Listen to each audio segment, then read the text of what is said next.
in 7 innings earlier today. So Kimball and Buckman in one quarterfinal, Sobieski, Sartell in another. Newmarket will take on the winner of that Young America Raymond game. And, of course, the winner of this game will take on the winner of Plato and Faribault. That one, well, air quotes, that one, air quotes, was supposed to start at 7:30. That one will now be starting at a much later time because of the 14-inning game to start off the day. And we welcome in John Arnold right now. The Sleepy Eye team, they got 2 victories to get to this spot, and they're riding some pitching that is, the drafted pitching that they've been riding. Jevin Rickert and Sean and Mathewitz from Leavenworth and Stark, respectively. For Hutchinson, a nice performance last weekend for the team, really hitting the ball well. Yeah, they came out getting the bats going. Always a little leery with that week off with that bye in there, but the Huskies answered the call and actually struggled a little bit pitching-wise, but Coley able to throw a good game, and then the draftee from Maple Lake coming in to finish it off. And so look forward to a good game here. Some history between the two towns in baseball. Used to be in the same league back in, up until the mid-'90s when Hutch switched to the North Star League. So I know their coach, and a lot of our players know each other. So. Of course, the Whitus name is the one that goes around a whole lot. You'll be hearing a lot of those names from Sleepy Eye in the lineup in the game here tonight. And for Hutchinson, it's all about trying to keep the tournament going for them. Of course, you need to win 4 games here to advance on and be the state champion. And to get to the final weekend, people can say, oh, you got to win 3 games in 24. You got to win 4 games this weekend. I think it's a fairly simple thing, but it's a very tough thing to do. And I think the amazing thing coming into the day today, John, was the fact that you had, up until Maple Lake just lost, you had the final 16. You had the last 6 state champions in Class C, and that's since they switched it over to a single-limb tourney that all 6 of them made it back to this weekend. And that's pretty cool in the aspect that, these are some smaller towns too, so keeping everybody together sometimes is a little easier when you win than it is in some of the other communities. So, that's a great thing. I've heard that mentioned a lot. But, Hutch has been in it a few times before, and you got a guy like Evan Coley, and let's focus on him a little bit. He just came out of playing some semi-pro baseball, and I think if he would have had a full season, he would have been a threat to be the North Star League Pitcher of the Year and an MVP candidate, because he's really a double threat, both on the mound, in the field, and at the plate. So I'm looking at a good, exciting game here. A lot of good baseball players. Both teams drafted well. I think from Hutchinson's end of things, we're as deep pitching-wise as we've ever been going to the state tournament. You go back to 2016, a couple guys got dinged up, and we ran out of pitching. That's what ended up kind of costing us. So, we'll see what happens here tonight. Should be an interesting one, how these two teams get to this spot. Well, for Sleepy Eye, they were the 3rd-place team. Now, in Region 2, they do a round-robin. Final 6 teams get into a round-robin. They all play each other once, so they play 5 games. They finished up 3rd place there. They defeated El Rosa 9-4 in their first-round matchup, had an 8-run inning against El Rosa, and they win that one 9-4. Then Blank Fergus Falls last weekend 3-0 to get to this game. For Hutchinson, a nice victory over last trip last weekend, 12-2 in 7 innings to get to this game. Winner will play tomorrow morning back here in Shakopee, bright and early, 11 a.m. We'll take a 2-minute timeout. We'll come back, get your starting lineups, get you ready for tonight's game as the lights are on bright here in Shakopee. We're back in 2 minutes on KDUZ and Sam 107.3. Valley Sales of Hutchinson is blowing out all new 2017 Chevrolet Cruzes, Malibus, Impalas, Chevy Corvette, and Camaro. Unheard of prices. This is no joke. Save more money than you thought possible on these new cars. Buick buyers, save up to $8,000. Buick Enclave, Envision, and Encore. Save thousands and thousands of dollars on LaCrosse and Regal. Looking for a deal? Now's the time at Valley Sales of Hutchinson.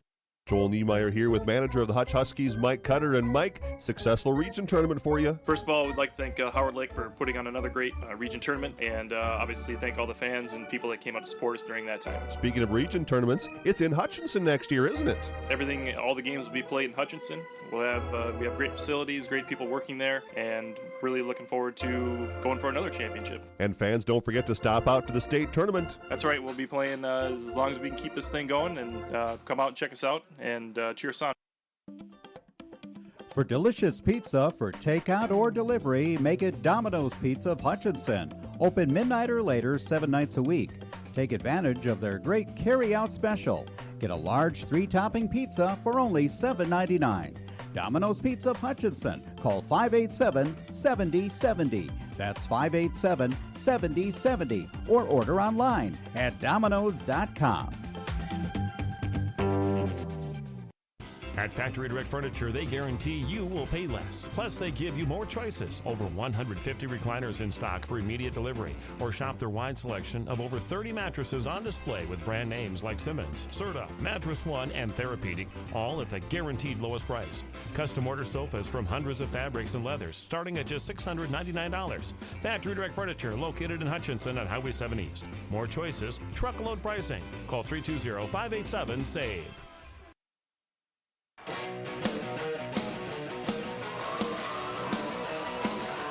Welcome back, everyone, to Joe Schlepper Stadium here in Shakopee. Let's get you the starting lineups for tonight's game.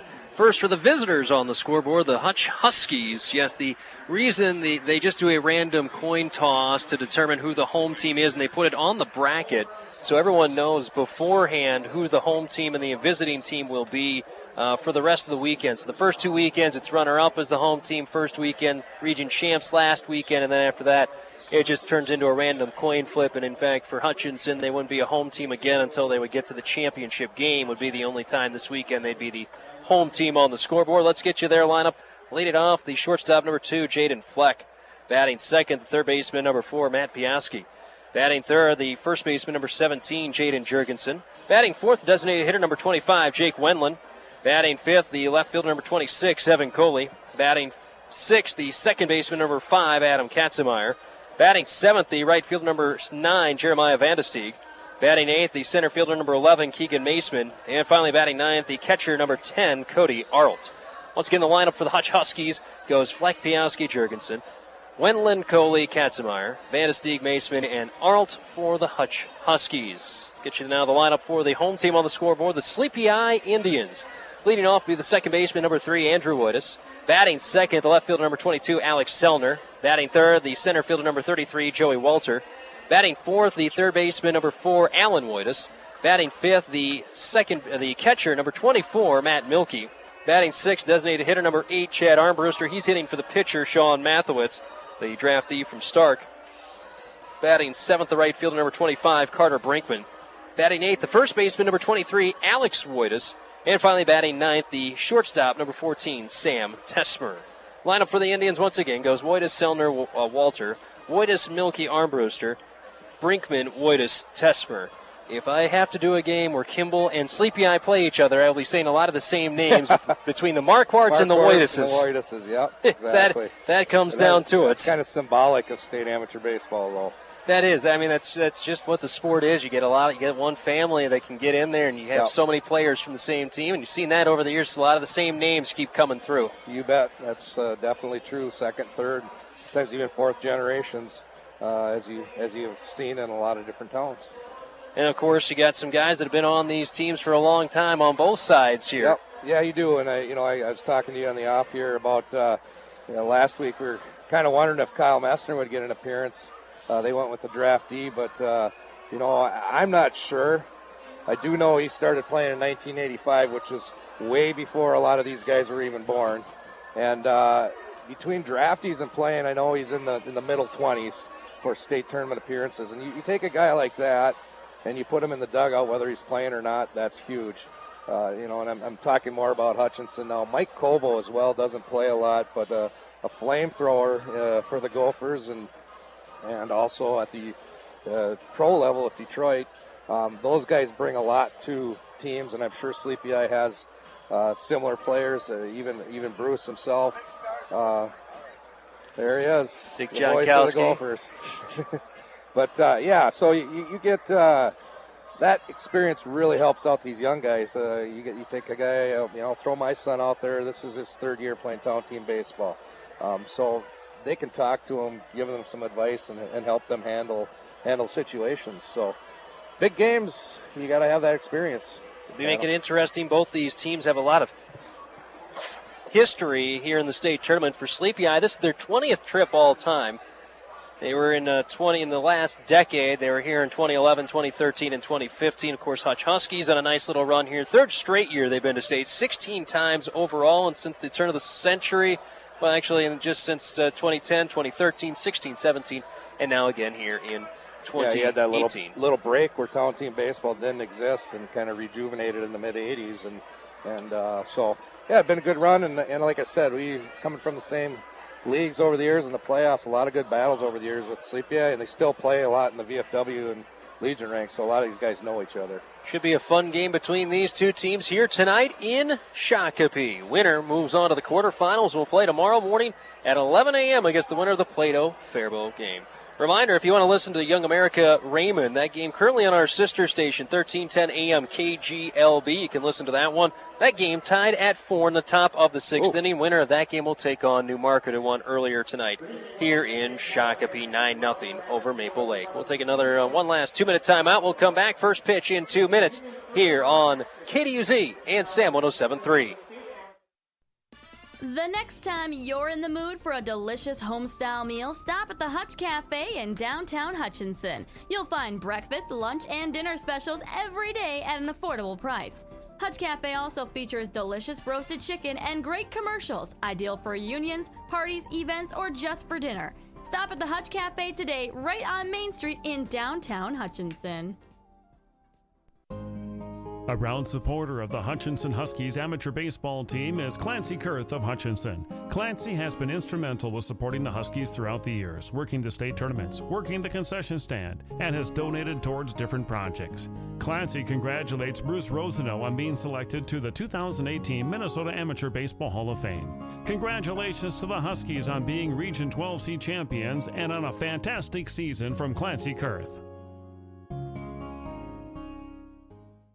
DQ fans, summer will be gone before you know it. Savor it while you can with the Summer Blizzard menu, featuring the new and returning favorites like Twix, loaded with real Twix pieces and caramel, s'mores packed with marshmallow, chocolate, and graham cracker crumbles, and even cotton candy, bursting with irresistible cotton candy sprinkles. Just like summer, this delicious menu can't stick around forever. So stop in to try the Summer Blizzard menu today at Dairy Queen in Hutchinson. This is fan food, not fast food. Next to your home, your car is probably your biggest investment. So why trust just anybody with the upkeep of your vehicle when you can stop at Pro Auto in Glencoe and Hutchinson? Mike and Lyle Iden and their crews have earned a reputation for quality work year in and year out. So whether your job is big or small, give Pro Auto a call. That's Pro Auto with locations in Glencoe and Hutchinson.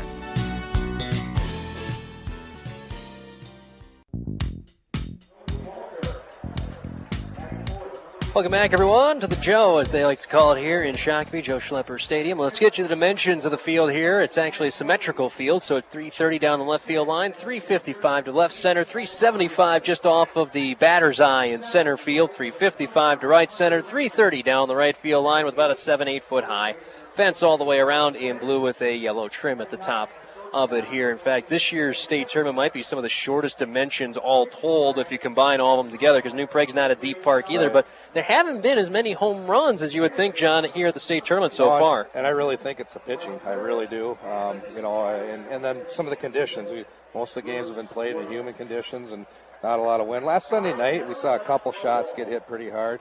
One note on this stadium, what we've noticed is the out-of-play areas with the bullpens coming in, and we saw that the other night. I don't know how many games you've done here, but a lot of room for foul balls, and a lot of foul balls drop actually in the park because it's such a long run. Yeah, so you'll see that here tonight. 25, 30 feet of foul territory to the dugouts, and then it trims down to about 5 to 8 feet in the corners, and it gets a little funky because you got the bullpens that are kind of bow in from the fencing. And the state board is right there. Last Sunday night, they got 2-3 balls knocked in there, so you got to keep those guys honest too. That's true. They got to keep those guys. But I got to send out. I played. Shakopee used to be in Hutch, the old suburban West, and we played a lot of baseball down here when this was the only thing out here. And I remember the rolling hills, so it's kind of neat to come back here and see what's happened in the 30-plus years. Been a lot of work. You want to go to Hy-Vee, it's right over there. You want to go down to you got a lot of options right now. Crazy around here right now, but nice facility and great honor knowing the Schleppers. What a great facility and an honor for their father, Joe.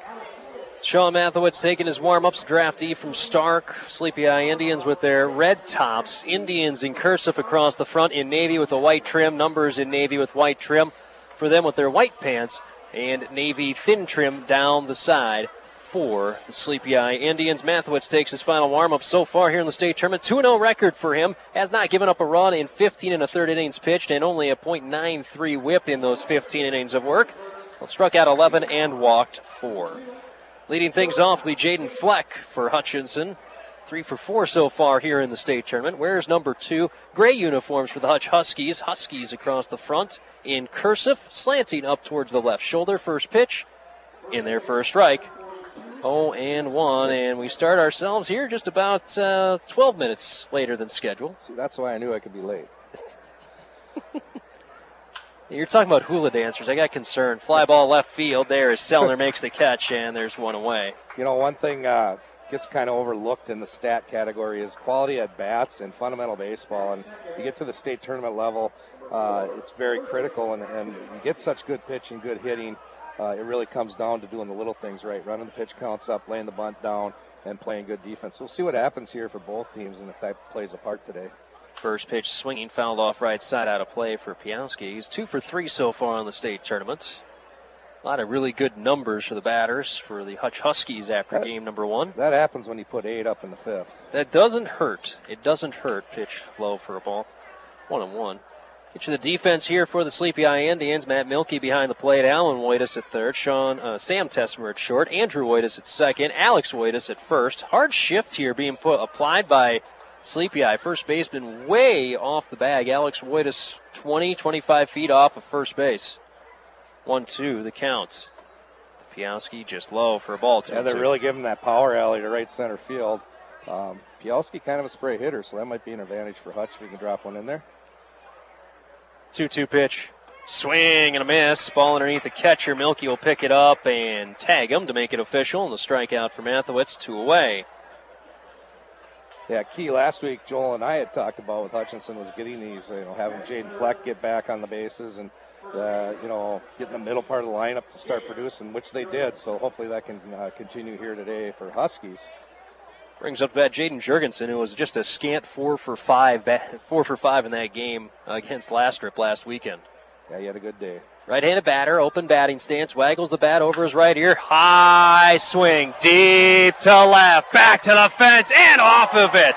Oh, that was 2 feet away from being a home run for Jaden Jurgensen. Instead, it'll be a stand-up double as Sellner, all he could do was turn around and start running. That one was hit well. It was a sky shot, but we're starting to see, especially the night air here, you're really going to have to hit it on a line to get it out tonight. Yeah, that ball got hit well, and you could just tell by the outfielder turning his back and trying to get the giddy on to get to the fence. And Jurgie stays hot with a stand-up double. 2 outs, and that brings that middle of the Husky lineup, Jake Wendland and Evan Coley, which really produced well last week. Up to the plate. Wendland, the DH, up to bat, 3 for 4, left-handed batter. Speaking of lefties, if you've seen one, you're going to see a lot with the Sleepy Eye lineup. Those listing from the Hutchinson side, it is a lineup filled with lefties for Sleepy Eye. So Mathewitz gives up the 2-out double to left center field by Jaden Jurgensen. Just to the left of that 355 sign. First pitch, outside edge for a strike to Wendland, 0-1. Got the corner on that one. I don't think they're going to throw a lot down the middle of the plate on these next 2 batters for Hutchinson based on what we saw last Sunday night. 0-1. Swing and a miss off speed. A little bit of a slider there. Good change of speed there by Mathewitz. 0-2 count, 2 away. Top 1 just underway. Thanks for joining us on AM 1260 KDUZ and Sam 107.3 for listeners down there in the Sleepy Eye area. 0-2. Low and inside, skipped by Milkey, and it'll get away and allow the runner to advance a base. Wild pitch. Well, that runner 90 feet away for Hutchinson, but Wendland down in the count, 1-2. Got to protect. Something you see occasionally here, especially when you got a draftee throwing to the catcher. Don't have as much experience with each other as they do, and their teammates all season. Chopper down the first base line and foul. Having the benefit of my son being the catcher, I know Hutch did bring Zweibaummer came down to a practice, and it is a little different. Billy Soule, another draftee, has played with him before, so they have caught him. But that is a big difference. Everybody throws a little different. Getting used to their cadence, what they're looking for. 1-2 chopped left side. That one will get through. An RBI single to left center, and the left fielder Sellner takes a bad angle, and it's going to allow Wendland to dig for 2. And it'll be a double for Wendland, and it's a 1-0 lead for the Hutch Huskies. Good hustle, and just a miscue in the left fielder there for Sleepy Eye Sellner. But what a great at bat! You know, he didn't try to power the ball. He just put the bat on ball, hit it. Sleepy Eye had a little bit of a shift on, and Jake Wallena gets a big RBI. Hutch takes the lead 1-0 here, top of the first. Coley to the plate. Coley 1 for 2 so far here at the state tournament. Left-handed batter wears number 26 for the Hutch Tigers, or Hutch Huskies. And he put one at about 361 to the left of the batter's eye Sunday night. First pitch in there for a strike. And it actually looked like it hit just below the top rail. So he could put a.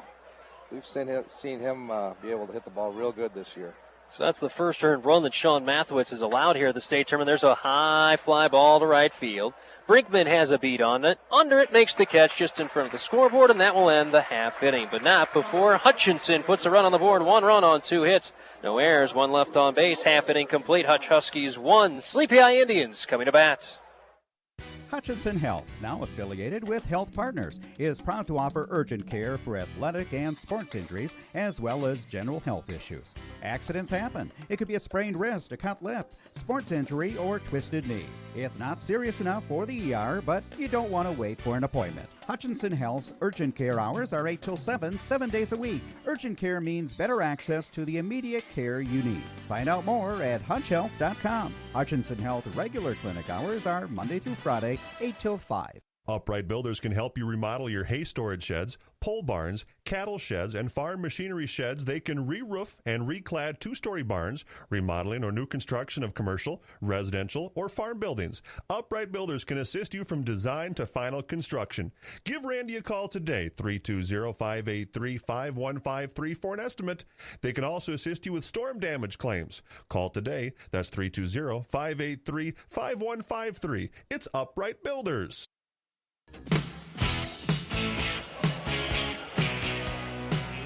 Voitis, Sellner, and Walter for the Sleepy Eye Indians have come to the bottom of the first inning. Matt Timm taking his final warm-up pitches. The over-the-top delivery from him.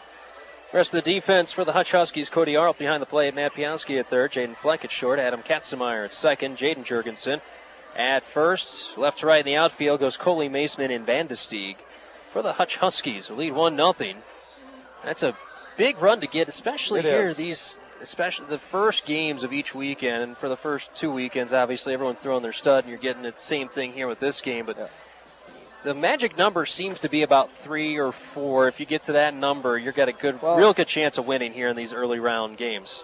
And it just, you got to stay on top of it. Hutch put up a couple early last week and didn't really break it open until about the 5th or 6th inning. That was a really close game. But, yeah, I think that really helps that pitcher going out there for that first inning with knowing he's already got a lead. Leading things off will be Andrew Voitis, the second baseman for the Sleepy Eye Indians. 4 for 8 in the state tournament so far. Second baseman, left-handed batter, no batting gloves for him. First pitch inside for a ball, 1-0. Matt Timm over the years been a solid starter for the Hutch Huskies, one of the veteran players, and a couple big wins in the state tournament 2 years ago. Voitis working on that left-handed batter's box, digging a little extra out in that back edge of the batter's box. The 1-0 in there for a strike from Timm, 1-1.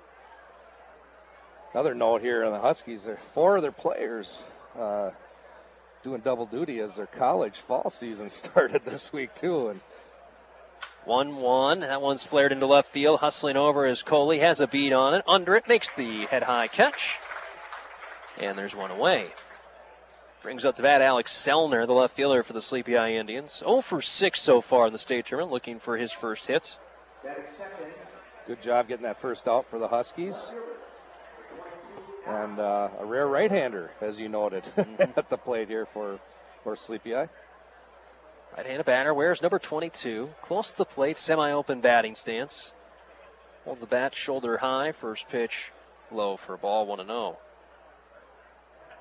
4-4 the score in New Prague right now between Young America and Raymond. That game on our sister station, 1310 AM KGLB. 1-0. Misses. 2-0.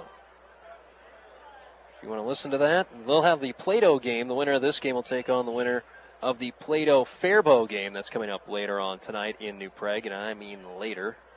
2-0 pitch there for a strike, 2-1. And, unfortunately for those two teams, that makes tomorrow morning all the more earlier after finishing that game. That'll be a quicker turnaround than it is for these two teams. So that'll be an 11 a.m. game. Foul ball into the netting. 2-2. Matt Timm doesn't mess around too much on the mound. Pretty deliberate and a steady pace. Doesn't take much time in between his pitches. You see a lot of, especially in amateur baseball. You don't see pitchers laboring too long. Chopper up the middle, left side, shortstop Fleck fields it on the second hop. Good throw to first in time. Fleck to Jurgensen, and what a play by Fleck on that one to glove it cleanly on the sprint and make a good throw over to first. Yeah, and he was playing way back and was a slow roller. He could have been a pitcher's ball, but Fleck, as we've seen all year, does such a great job reading and Kenny Dairy Queened it there, got it up in the glove, but a nice exchange and a good throw to get him by 2 steps. 2 away. Brings up the bat Joey Walter, 4 for 9 so far in the state tournament. Another left-handed batter for Sleepy Eye. Righty Timm delivers. First pitch swinging, popped up, left side, shortstop or third baseman Piaski calling for it. Oh, little lean to the left, catches it hip high, but gets the out. Little dancing bear. Ends the half inning for the Sleepy Eye Indians. No runs on, no hits, no errors, no one left on base. Inning complete. Hutchinson leads over Sleepy Eye 1-0 in the Class C State Amateur Baseball Tournament. Hometown Sports and Apparel is proud to support the Hutch Huskies at the State Amateur Baseball Tournament. Join the hometown team for all your sporting goods and apparel featuring team uniforms, custom apparel, work and school wear along with quality sporting goods. Hometown Sports and Apparel focuses on the customer and delivers quality service in a timely manner. Give Dennis a call at 320-587-7860 or visit them on the web at hometownsportsandapparel.com. Congratulations to the Hutch Huskies on a great season from Hometown Sports and Apparel. For professional accounting services, contact Peterson, Jurgensen, Hemrick & Company of Hutchinson. Their certified public accountants provide professional, confidential, quality personal services for you or your company. See them for accounting and auditing services, income tax services, business, individual, and estate planning, plus monthly bookkeeping, payroll services, computer and software support, including QuickBooks, Peachtree, and more. They've been serving clients throughout the area since 1962. Peterson, Jurgensen, Hemrick & Company, 135 3rd Avenue Southeast in Hutchinson. Phone 587-2255. First pitch, a bunt attempt by Katzenmeyer, fouled off 0-1. Katzenmeyer, Vandestieg, Maceman, 6-7-8 for the Hutch Huskies here in the top of the second inning. Katzenmeyer, another veteran player for the Huskies, hit at the top of the order most of the season. 0-1 high, spins him around, helmet pops off. And then here at the playoffs, they did a little jockeying around right before the playoffs and done a nice job in that spot of the order 6 or 5 or whatever it is. I'm not sure where we're at. 6. Thank you. 1-1. Curve goes off the shoulder, and there's the leadoff batter mentality. Goes off the shoulder, doesn't move much. Well, and Kat's been playing a long time. The speed is a little bit less than desirable, but he's still a very savvy person to get on base, so that's big here. And now Vandestieg up. I think we might be looking at a bunt situation, Adam. Alan Wojtas at third, thinking along those lines, at least in line with third right now. I think he may cheat in some more. Close batting stance for Vandestieg. Waggles the bat up ear high, shows bunt down third baseline, spins foul. 0-1. Nice attempt. We don't need a base hit. We need a sack. So that's the coach in me. Wait, you coach? Yeah, I took him up through the grade levels. He was on a lot of our little league teams, but kind of a lost art is a sack bunt. It is. I've seen a lot of it. I haven't seen a lot of it this weekend, to put it that way. It's disappeared in high school too. Been a lot of pop-up bunts. 0-1 bunt down this time. Right side, Milky didn't see it, and it ends up being foul. I think that went off the plate and spun foul. And this is what I was talking about in the pregame. These are the situations, and now we're down 0-2. Those are the ones that good baseball teams that win this weekend will make and routinely make. Hopefully Nuke can get a good at-bat here and at least move the runner up, even if he has to give himself up on a ground ball. 0-2 count to Vandestieg. Coach Cutter going through the signs down at third. Short lead over at first. Mathewitz sets and delivers. Ball in the dirt. Gets scooped by Milky. 1-2. Van de Stiga, a pitcher only down at Rochester Community College, so I believe his season started last week as well, but done a nice job playing outfield and really had a good batting average for the Huskies this season. One of the few guys without a hit last weekend for Hutch. Off-speed pitch, turn deep foul. Wow, parking lot. Did that get a vehicle? It did because it didn't bounce. I'm safe because I'm in the front row. I'm way back there and hidden. Yeah, Jeremiah, or Jerry as they call him, he did a nice job. He sat on that off-speed and put that into the softball park area. Turn but foul. 1-2. Off-speed again, flared right side this time and out of play. Out towards where the Maple Lake players are enjoying drowning their sorrows. Yeah, post-game beverage. A Labor Day weekend beverage. What a great day. They'll get all the baseball in today. Dodged the weather last night. 1-2 count and the pitch. Chopper back to the pitcher. Mathewitz gets it. Throw to second in time. Tessmer relay to first. Double play. Mathewitz to Tessmer to Woitis. A 1-6-3 double play. And they had to be quick with that one because Van de Stieg was hustling down the line. Yeah, that all started with Mathewitz on the mound there. Great turnaround snap throw. And then to the shortstop. That's Tessman. He made a great release and flip over to first. And got him by a half a step. So nice play there by Sleepy Eye. Brings up the back Keegan Maceman. Open batting stance for him. First pitch there for a strike, 0-1. Maceman 0 for 2 in their first game here at the state tournament. Swing and a miss. Maceman looking at that high V sign at the end of that cut. Yeah, he needs to focus on the seam. 0-2. There's the seam. Fastball high. Leans him back. 1-2.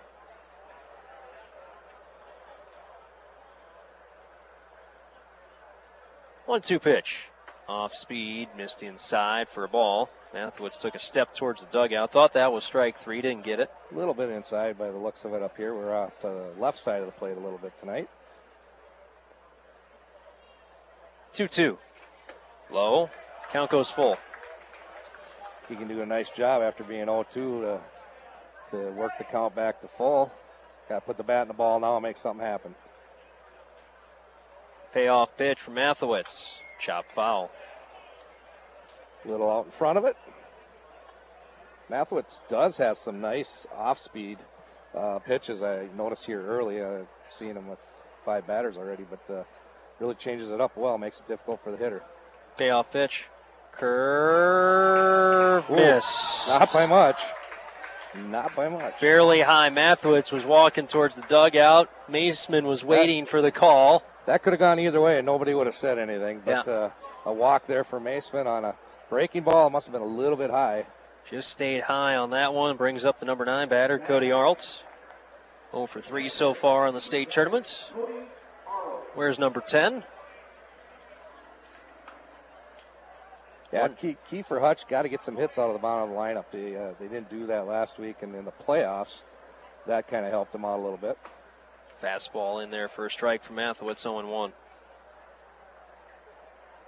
Win this game, turn it right around, play tomorrow morning, 11 a.m. against the winner of Plato and Faribault, who will start sometime tonight, we believe. Pick off to first. Good dive back by Maceman. Nice quick move over there by Mathewitz. Young America and Raymond tied at 4. They're bottom 6 in their game. Big Craig got pushed way back. Bunt shown down the third base line. Mathewitz, good job ranging over. Makes the throw to first and ends the half inning. Mathewitz to Woitis, and that ends the half inning. No runs on no hits. There are no errors and 1 left on base. Inning and a half complete here in the Class C State Amateur Baseball Tournament. Hutch 1, Sleepy Eye 0. New cars at used car prices. That's what's going on at Valley Sales of Hutchinson on all remaining new 2017s. Right now, Valley is offering the biggest savings ever on our remaining inventory of Buick Enclaves, Envision and Encore, Buick LaCrosse and Regal, Chevy Cruze, Malibu, Impala, Chevy Camaro and Corvette, all at massive savings. Special finance rates and terms are available on these new cars. This is a massive Chevrolet and Buick liquidation at Valley Sales of Hutchinson. successful Hutchinson. region tournament for you? First of all, we'd like to thank Howard Lake for putting on another great region tournament, and obviously thank all the fans and people that came out to support us during that time. Speaking of region tournaments, it's in Hutchinson next year, isn't it? All the games will be played in Hutchinson. We have great facilities, great people working there, and really looking forward to going for another championship. And fans, don't forget to stop out to the state tournament. That's right. We'll be playing as long as we can keep this thing going, and come out and check us out and cheer us on.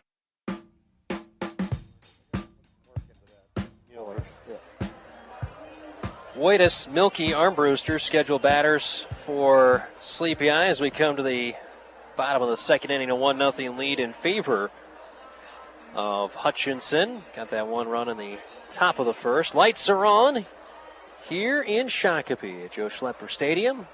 The Joe, as they like to call it.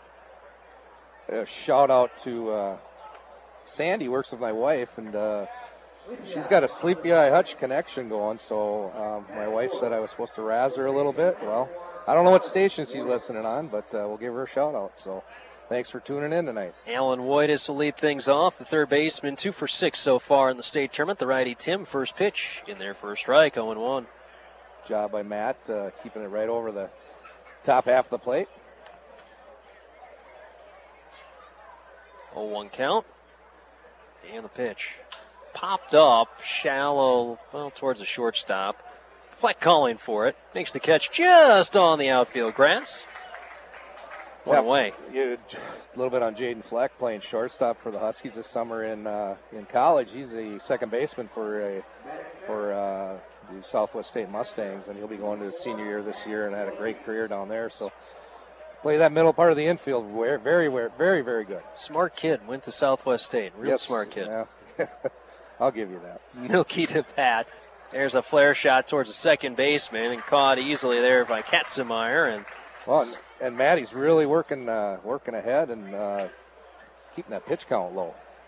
Brings up to bat Jared Armbruster. 0 for 8 is the designated hitter so far for Sleepy Eye in the state tournament. I've got kind of a unique story, too, about one of the Huskies' relief pitcher, if he gets in here tonight, Jake Kraft. He's flipping the switch and doing a little punting for the Augsburg Aggies this year. Didn't even play high school football. What a story. Was a soccer player. And coach noticed he could kick, and guess what? First pitch in there for a strike to Armbruster, 0-1. Talked to his dad on the way in tonight, and he was all excited because he actually kicked a couple yesterday in the game. So, was it yesterday they played, or was it today? Not sure. I saw it on Facebook. Fastball misses high, 1-1. I would guess it would have been today. Never know, though, with early season. A lot of colleges playing all over the place. So. Weird days. Yep. Fun weekend, though. I know I heard you guys. I was listening to the football game yesterday, the 2 o'clock matinee. The matinee, get out early for the holiday weekend game. That one's hit high by Armbruster, deep to left field. Going back to the track is Coley. He's got a beat on it and makes the catch. Trailing towards the left field foul line, but makes the catch and ends the half inning. 3 up, 3 down for Sleepy Eye in the bottom of the second inning. No runs, no hits, no errors, no one left on base. 2 innings complete here in the Class C State Amateur Baseball Tournament. Third round matchup. Score reads Hutch 1, Sleepy Eye 0.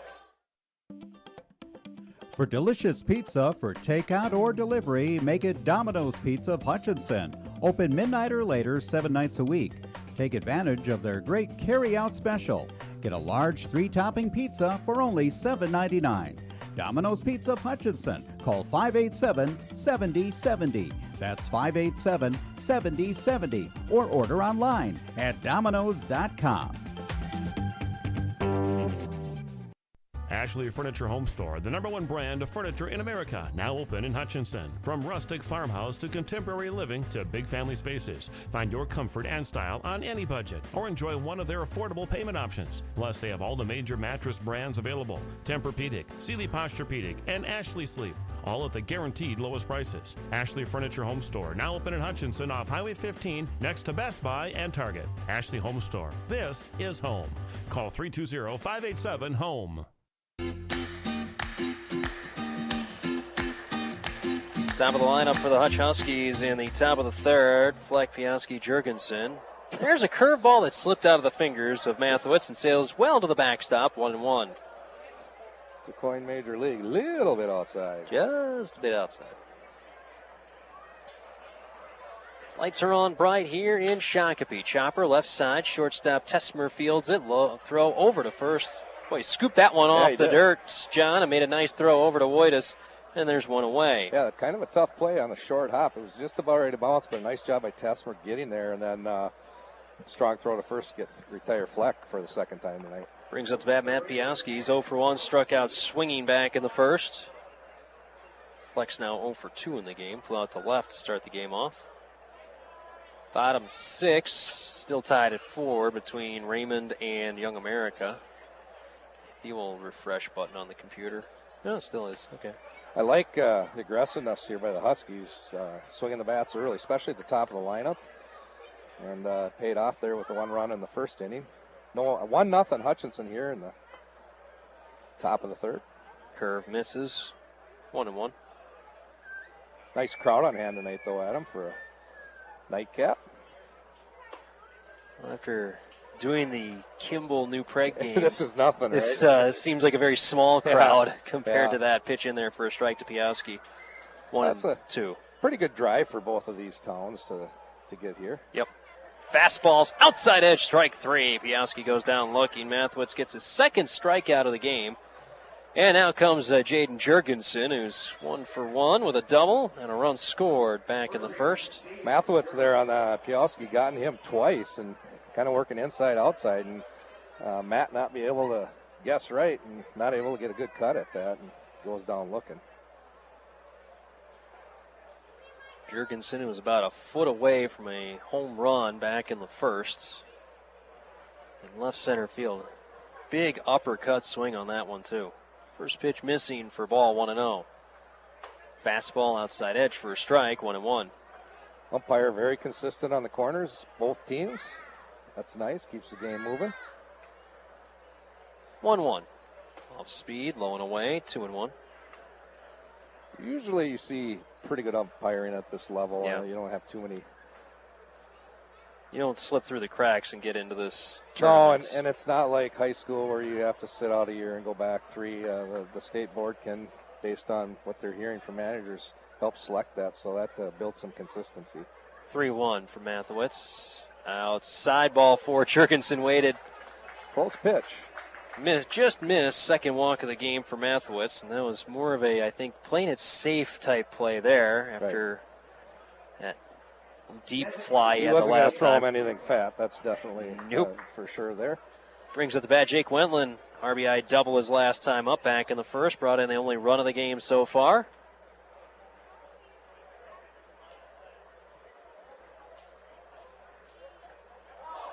Ball in the dirt. Pitch in the dirt, and that'll get away from Milky and allow the runner to advance to second. Yeah, funny thing about Wendland's double is, it was just a seeing eye base hit, and the left fielder kind of never made contact with it, so he gets a 2-base double out of that deal. So see what he can do here now with the runner in scoring position. Left-handed batter Jake Wendland. Right-handed pitcher Sean Mathewitz. Runner on second, fastball missed inside. 2-0. 2-0, and he can't really pitch around Wendland with Coley on deck.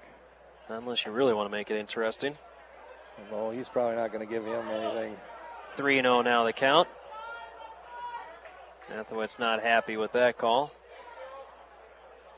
Yeah, right at the letters. Low and away, low and inside, 4-pitch walk. So now back-to-back walks here by Mathewitz. See if there's any stirring on the bench for Sleepy Eye, or how long they'll let Mathewitz go here, as the infield will have a little meeting. Runners on first and second with 2 away.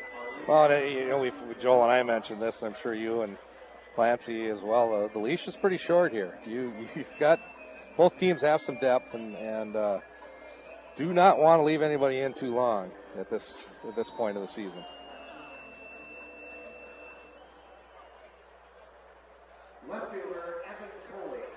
Coley now up to bat. 0 for 1, flew out to right field his last time up. Well hit ball, but in the park. It's going to take quite the poke, especially now here that nighttime is set in. You're really going to have to catch one to knock it out of the park, or you got to really yank it right down the line to have a chance. First pitch high and inside, 1-0. And Mathewitz having some trouble finding the zone. I won't say he's missed by a lot. 9 of the last 10. Now 10 of the last 11 have been balls. That one in the dirt. Looks like it might be affecting him a little bit here as he's shaking his head and shaking his glove a little bit. 2-0 count to Coley. Jurgensen on second, Wendland on first. 2-0 pitch inside, 3-0. He just had a 4-pitch walk. He had a 5-pitch walk before that. You do the math. Methinks there should be a take on here, but you never know with a bat like Coley. That one outside edge for a strike. 3-1. Work the corner at the fastball. It tailed away a little bit. And now I would bet Rickert's out to the bullpen along with the draftee from Essig, Helget. 3-1 high, walks him. So he's walked the bases loaded, has Mathewitz. Coach Whitus is going to take a trip here as Katzmeyer wanders up to the plate. Rickert sprinted out there to the bullpen to get loose for Sleepy Eye. May need him sooner than they like. Jay Helget helping him warm up as quick as possible. Jevin Rickert started the first game of this tournament for Sleepy Eye. Then Mathewitz came in relief and finished the game off, got the win. As Rickert went just a couple innings before Mathewitz came in. Now we might see a flip of that in this spot. Bases loaded, and Adam Katzmeyer up to bat. 0 for 0, hit by a pitch his last time up. Yeah, you don't want to walk a run in. Lastrup did that last week, and that kind of opened up the floodgates for the Huskies. So if you're Sleepy Eye, you're hoping that you can get out of the inning here and figure out what's going on. Katzmeyer up to bat. First pitch in there for a strike.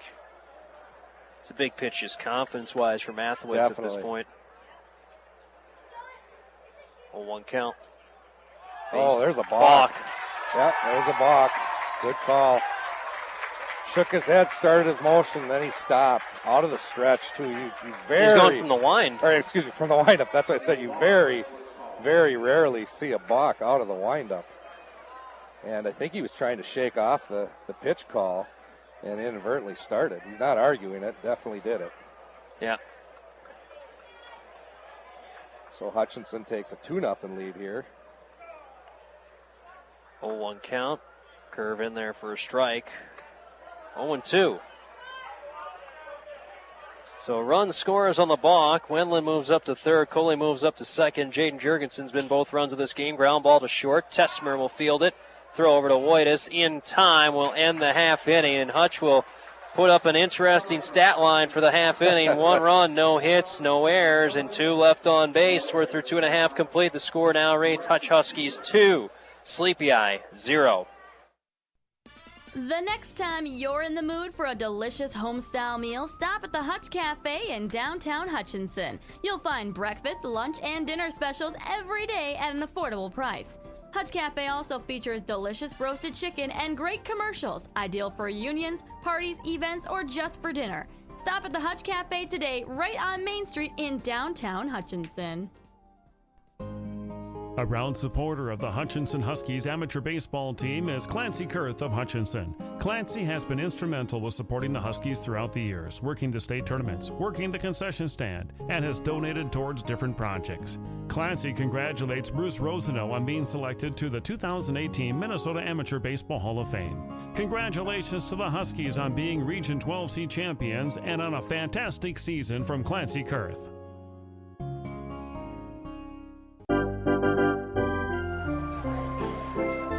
Brinkman, Whitus, and Tessmer scheduled batters for Sleepy Eye here in the bottom of the third inning. Everyone's still coming through first time against Matt Timm. Cruising so far, but it's only been 2 innings. Tired all 6 that he's seen to this point. No strikeouts, no walks. Yeah, line score so far, Hutchinson. 2 runs, 2 hits, no errors. Sleepy Eye, like you mentioned, no runs, no hits, and no errors. So they're coming to bat here for their third round. And got a score update there, Adam? Score update from New Prague. Young America leading 5-4 over Raymond. That game going to the 9th. Going to the 9th inning there in New Prague. That'd be a little bit of an upset. A little bit. Can't really bank on rankings and stuff when it comes to this, especially with the draftees and things like that. But you have an idea for teams, but right. a certain point just comes down to how well you're playing at the end of the season. And who you got. Matt missed there high on ball 1. 1-0 count. Left-handed batter, Carter Brinkman, 0 for 8 so far in the state tournament. Hard ground ball right to second. Katzenmeyer fields it, throw to Jurgensen. And there's one away. Timm continues to roll. Getting that leadoff guy, that's another one of those, what I call my unwritten rules.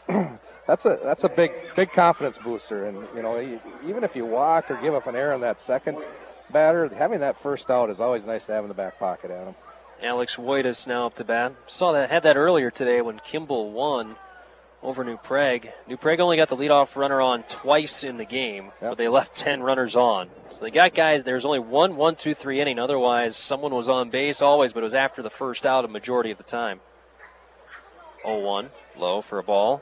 1-1 to Wojtas. And, and then you can move it into the next level as the pitches and getting ahead with a strike on the first pitch versus working your way back. It kind of all molds together and figures into the game.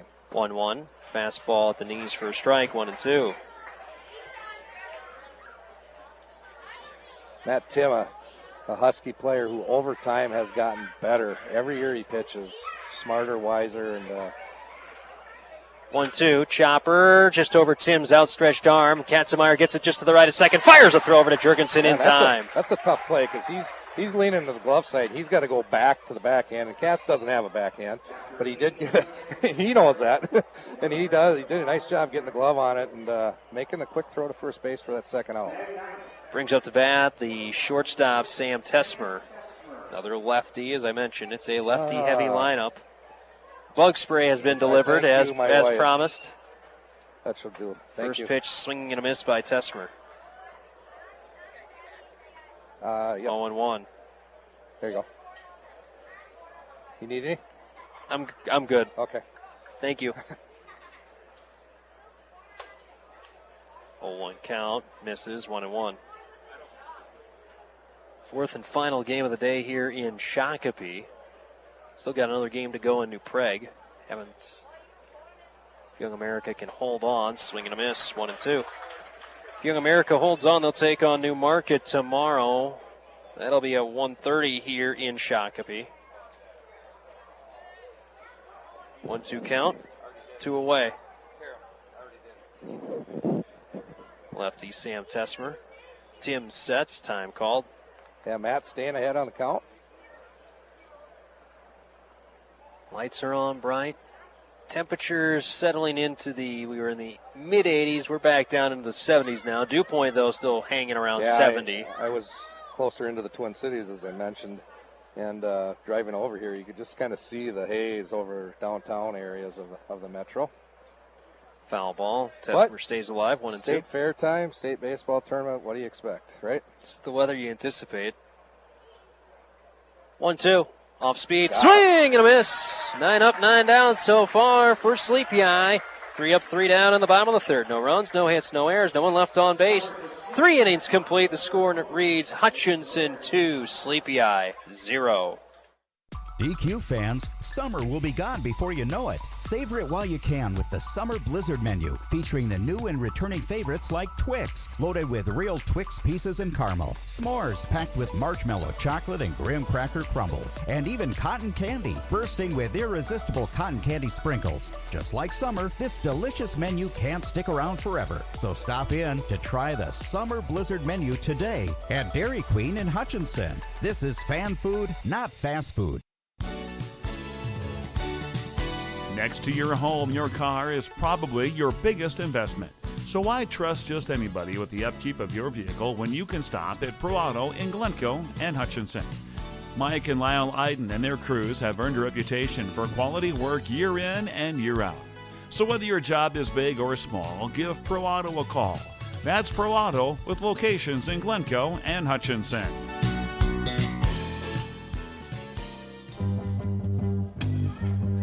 Vandesteeg, Maceman, and Arnold schedule batters for the Hutch Huskies. Here in the top of the fourth inning, they lead 2-0. First pitch in there for a strike. Go ahead. I'm sorry. I was going to say, reminder, tomorrow's game with Kimball and Buckman, that can be heard on 106.9 KARP tomorrow. on our sister station. 11 o'clock start time on that. If Hutch would win this game, we have to wait to see what happens with the Plato game to determine which station that game will be on. Right. And we will cover Hutch either way, I believe. Yes, Hutch will be on the air. It just depends upon Who's KGLB or KDUZ. Chopper, weakly hit left side of the infield. Third baseman Woitas fields it on the infield grass. Hard throw to first. Got him by a quarter step. Boy, I don't know about that one. 5-3, Woitas to Great Woitas, play, Allen to Alex, and a nice play by Allen Woitas, just getting Van de Steeg on that one. The old swinging bunt. You hope that gets called consistently every time. Real close, but a great play by Woitas to Woitas, I believe. So Dad's got to be proud in the dugout on that one. Brings up the back Keegan Maceman. Maceman 0 for 0 and walk back in the second. Mathewitz, fourth inning of work. Giving up 2 runs on 2 hits, 2 strikeouts, 4 walks. Last inning was all about those walks that caused the trouble, and then a balk brought in the run. Right. And confidence builder for Sleepy Eye is getting that leadoff batter out. That one's hit high into the air, right field. Right fielder Brinkman there readjusts and makes the catch. Maceman being aggressive, but swinging behind it a little bit on a fastball and pop that up to right. So nice job by Mathewitz coming back after that rough third inning, where he was actually pretty fortunate to come out of there only giving up a run. Get that team back into the dugout and figure out Matt Timm. Brings up the bat Cody Arlt, 0 for 1. Tried a bunt last time. Mathewitz with a nice play. Woitas now cheating up at third after that bunt attempt the last time. First pitch in there for a strike, 0-1.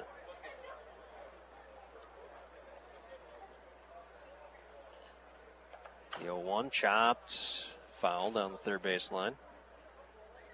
0-2. Good crowd on hand. Thanks for joining us on AM 1260 KDUZ and Sam 107.3. Listening to us in Hutchinson and Sleepy Eye. Class C State Amateur Baseball Tournament, round of 16. Pitch low. Sweet 16, third round, whatever connotation you want to go with. You made it to the final weekend of the season. 1-2 from Mathewitz. That one's hit well out towards right field. Right fielder will have that one fall in front of him. Brinkman not able to get to it. And it's a single to right for Arlt. Brings up the bat. Top of the lineup, Jaden Fleck. And as you mentioned, first hit of the bottom portion of the order in the state tournament. It has been a while. I personally know that he's been struggling with some contact issues. So as a dad. Gee, how do you know that? Because when I left the house, he was messing with him, and his mom spent about 2 hours this week trying to figure it out with the eye doctor. So first pitch turned down the third baseline and past Woitas into left field. First pitch swinging there by Fleck. It's a single. And now a little bit of a 2-out rally building here for the Huskies once again, just like the first inning when they put a run up with 2 outs. And now Piowski up to bat. He's 0 for 2 with 2 strikeouts, 1 swinging, 1 looking. He's got the only 2 strikeouts that Mathewitz has in this game. Mathewitz has owned him here so far, and no activity in the Sleepy Eye bullpen after that brief scare there in the third. That ball got sent in. They're going to have to get towels out. Yeah. That ball is a wet one coming points. Yeah, that was a worm burner down the third baseline, and that's definitely going to see that going on. 2 outs. 2 outs. First pitch in there for a strike. Mathewitz peppering the strike zone, but Husky batters ready to swing. The 0-1. Chop back up the middle. Mathewitz can't get a glove on it. It'll roll into center field. Walter up with it. They're going to send Arlt. The throw will go to third. The throw will not be in time. Runner will advance to second because of the throw. It's an RBI single for Matt Piowski, and it's a 3-0 lead for the Huskies. And smart read there by Mike Coble, coaching first base, sending Piowski to second base on seeing that throw go through to third base. So Huskies got 2 guys in scoring position, and the ever-hot hitting Jaden Jurgensen to the plate. 1 for 1.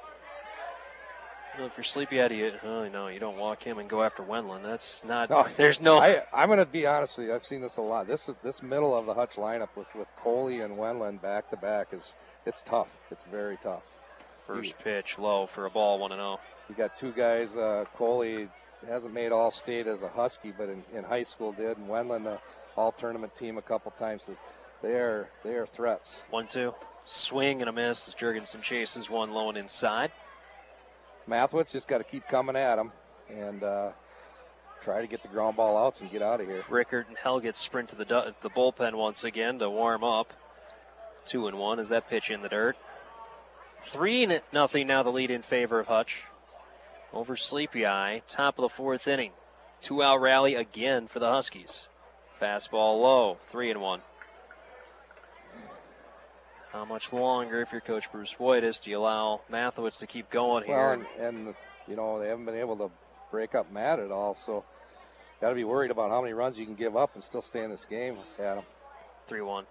Off speed on the inside edge for a strike. There's that corner. 3-2. Runners will not go with first base unoccupied. Fleck on third, Piowski on second. Payoff pitch from Mathewitz. Fastball high, he walks him. Boy, and now it doesn't get any easier with Jake Wendland coming to the plate.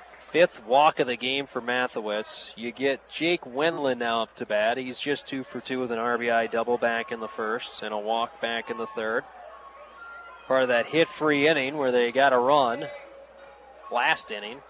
Well, and we're to the point, if a hit here, 2 runs could really open this up early, Adam. We're in the top of the fourth inning. Hutchinson leading 3-0, but you know, you want to get this out if you're Sleepy Eye and get back in the dugout and continue to work on Matt Timm. 7th batter of the inning for the Huskies. Mathewitz gets the sign from Milky behind the plate and delivers inside for a ball. Tough task at hand, too. You know, Mathewitz, where do you put the pitch? Such a good spray hitter. 1-0. Hit high into the air into left field. Selner has a read on it. He is under it, and he will make the catch, and they'll hold the damage to just 1 in the top of the fourth. Will the Sleepy Eye Indians, but 1 run for Hutchinson on 3 hits, no errors, and 3 left on base. 3.5 innings now complete. Score now reads Hutchinson 3, Sleepy Eye 0. Hutchinson Health, now affiliated with Health Partners, is proud to offer urgent care for athletic and sports injuries as well as general health issues. Accidents happen. It could be a sprained wrist, a cut lip, sports injury, or twisted knee. It's not serious enough for the ER, but you don't want to wait for an appointment. Hutchinson Health's urgent care hours are 8 till 7, 7 days a week. Urgent care means better access to the immediate care you need. Find out more at hutchhealth.com. Hutchinson Health regular clinic hours are Monday through Friday, 8 till 5. Upright Builders can help you remodel your hay storage sheds, pole barns, cattle sheds, and farm machinery sheds. They can re-roof and reclad 2-story barns, remodeling or new construction of commercial, residential, or farm buildings. Upright Builders can assist you from design to final construction. Give Randy a call today, 320-583-5153 for an estimate. They can also assist you with storm damage claims. Call today. That's 320-583-5153. It's Upright Builders. Good call. We go to the bottom of the fourth inning. It's going to be top of the order for Sleepy Eyes. They're looking for their first base runner of the game, Woitas, Selner, Walter. We are here in the bottom of the fourth inning, a 3-0 lead for the Hutch Huskies, and feels like it could be more, and almost Sleepy Eye might be fortunate it is just 3-0 right now, John. That was a big out to get Wendland to pop out. Nice job by Mathewitz by towing the line and still give him a shot here in the bottom of the fourth. See if the second time through the order, better opportunities. Flare shot, shallow left, too high in the air, gives Fleck plenty of time, makes a catch, shoulder high, and a little bit of a lean to the left. Ball's doing some movement out there, John. I saw that with Tesmer, and now I see it here with Fleck this inning. It could be some tailwind coming off the rides at Valley Fair. Didn't think of that one. Nope. Normally you don't. You don't. Although we talked about this. This is down in the valley a little bit. Where it's located, you got the hill beyond right. You know, so you got a couple cars going 80 on 169. You might get a tailwind or a draft, as they call it in a race car driving. First pitch in there for a strike. But Joel and I noticed that last week on Sunday night when we did have a wind, it kind of created a little swirl in here. Especially with the big grandstand, big grandstand area they have here. There's a high fly ball to center. Maceman has a beat on it. Fleck was sprinting out there. Maceman calls him off, and then he has to almost drop down to a knee. So there's 2 away, and I think he had one of those in Howard Lake in the playoffs, and it mitted off the glove, and they both looked at each other like what was going on. But so one other note too about this this facility is if you've never been here, you look down, familiar seats. If you ever went to the Metrodome, because they have all Metrodome seating here, kind of a neat retro look. And they have some old Met Stadium seats that are now, they used to be in the grandstand. Those were in the grandstand and got moved down when they got the Metrodome seats.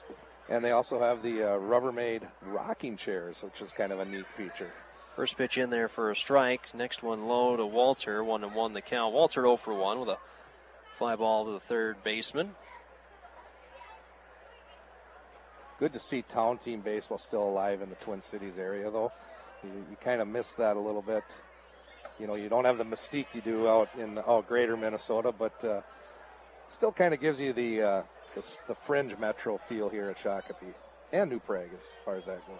Young America holds on. They win 5-4 over Raymond. They will take on New Market tomorrow. Congratulations to Young America with that victory. Foul ball left side, out of play, 2-2. That's good rapport there for the Crow.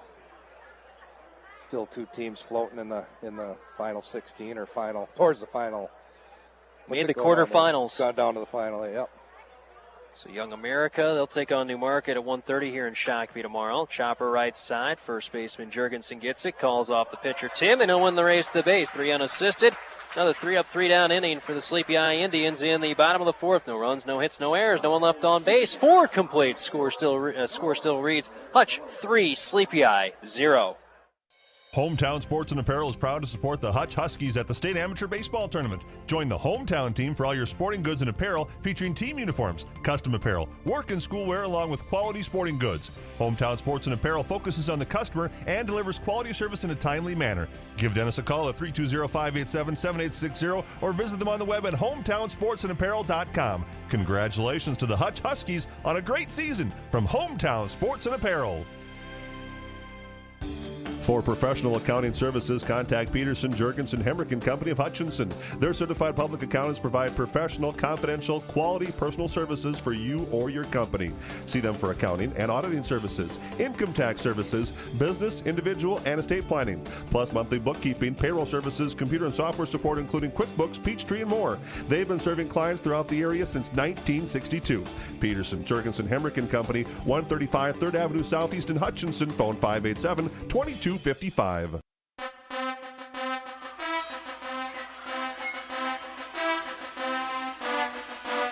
Coley, Katzenmeyer, and Vandestieg for Hutchinson as we come to the top of the 5th inning. New pitcher on the mound for Sleepy Eye, the draftee from Leavenworth, Jevin Rickert. Started the first game of the tournament against El Rosa for him, then got pulled. And Mathewitz finished that off and won a complete game last weekend. So Rickert now on the mound. Mathewitz goes 4 innings, gives up the 3 runs on 5 hits, 5 walks, 2 strikeouts. Coley to bat. He's 0 for 1. Fly out to right and a walk. Left-handed batter, right-handed pitcher Rickert. 3-quarter delivery. First pitch on the outside edge for a strike, 0-1. Thanks for joining us on Sam 107.3 and AM 1260 KDUZ. 0-1. Low. 1-1. Rickert, 3-quarter delivery really kind of snaps the wrist on the throw. Really see that ball out there right before the pitch comes through. Foul ball straight back by Coley. 1-2 the count. So Young America with a victory. They move on into the quarterfinals. They win 5-4 over Raymond. Play here in Shakopee tomorrow at 1:30. Semifinals are at 5 and 7:30 here in Shakopee. Swing and a miss. Coley goes down swinging. One away. Rickert gets a strikeout. Brings up to bat Adam Katzenmeyer. It's 0 for 1. Hit by a pitch and a ground out to short. Winner of this game will play the winner of the next game in New Prague between Plato and Faribault. Pitching Preacher Matt Lane will be on the mound. Everyone's banking on it, at least. Foul ball down the first base line, and Katzenmeyer nearly painted the line there. Be a late night for the Preacher. Yeah. Early turnaround for him. Literally. That White is sprinting down there? Oh, that was someone else. Kind of a mini. Mark Reeder, that's who it was. Didn't get into a full sprint at any point, but was doing the very fast shuffle. 1-1. Rickert, the righty, delivers. Ground ball to third. Woitas there. Fields it cleanly. Throw across to Woitas. That's Allen to Alex. There's 2 away. Well, if I had to guess from my past working at the state tournaments, you're probably going to look at about a 9 o'clock start on that roughly next game. Yeah, roughly. It takes for infield and getting the field ready and everything. About 8 to 10 minutes for getting the field ready, followed up by 20 minutes for warm-ups. I don't know if a lot of people know that, but the state board actually times you on how fast you turn it over. First pitch in there for a strike, 0-1. Oh, New Prague, they announced what the turn time is. Do they? Yeah, that's well known in the ranks of bidding communities. Yes. 0-1. Off speed in the dirt from Rickert, 1-1. Van de Stee for 2 in the game. Grounded into a double play and ground out to third. And if you're fortunate enough to get 13 inches of rain in 2 weeks and have a park by the river, you would really feel my pain.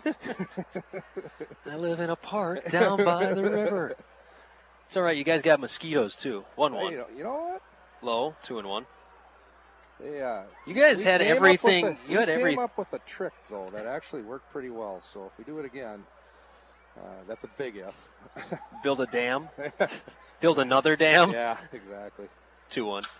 Laced into center field. Center fielder Walter getting a read, makes the catch, shoulder high on the run in, and a 3-up, 3-down inning. The first 3-up, 3-down inning for Hutchinson in this game. No runs, no hits, no errors, no one left on base. 4.5 innings complete. The score still reads Hutch 3, Sleepy Eye 0. Valley Sales of Hutchinson is blowing out all new 2017 Chevrolet Cruises, Malibus, Impalas, Chevy Corvette, and Camaro. Unheard of prices. This is no joke. Save more money than you thought possible on these new cars. Buick buyers, save up to $8,000. Buick Enclave, Envision, and Encore. Save thousands and thousands of dollars on LaCrosse and Regal. Looking for a deal? Now's the time at Valley Sales of Hutchinson. Joel Niemeyer here with manager of the Hutch Huskies, Mike Cutter. And Mike, successful region tournament for you. First of all, we'd like to thank Howard Lake for putting on another great region tournament, and obviously thank all the fans and people that came out to support us during that time. Speaking of region tournaments, it's in Hutchinson next year, isn't it? All the games will be played in Hutchinson. We have great facilities, great people working there, and really looking forward to going for another championship. And fans, don't forget to stop out to the state tournament. That's right. We'll be playing as long as we can keep this thing going, and come out and check us out and cheer us on.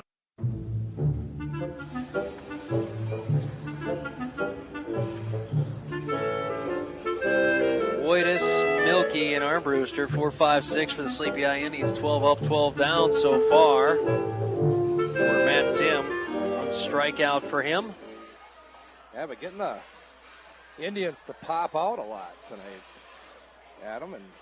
Or a lot of ground balls that have been at players a good amount. Right. Some good defense, too. A couple nice plays, but, maybe they need to be a little more patient and see if they can get something up here. 3-0, as you mentioned. Here we go. Left-handed batter, Alan Woitas, to lead things off 0-for-1. Popped up, flew out to short. First pitch in there for a strike. And that's something that Timm's done a really good job with in this game, has thrown a lot of first-pitch strikes. Also hasn't hurt that he had a lead before he even took the mound. 0-1. Fouled off left side, third baseman giving chase. That will get just past the bleachers towards the air-conditioned state board.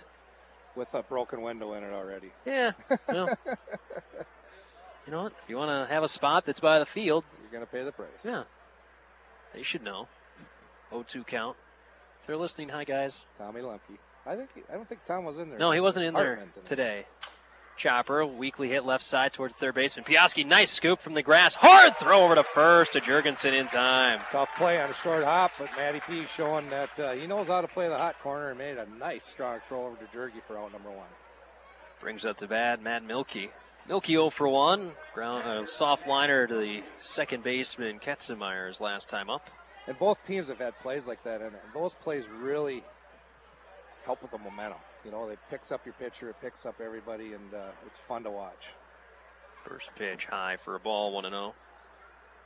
Got to chat with Bruce Roseno a little bit beforehand. Yep. Of course, getting inducted into the Hall of Fame. Bruce, one of the inductees this year. Well deserved.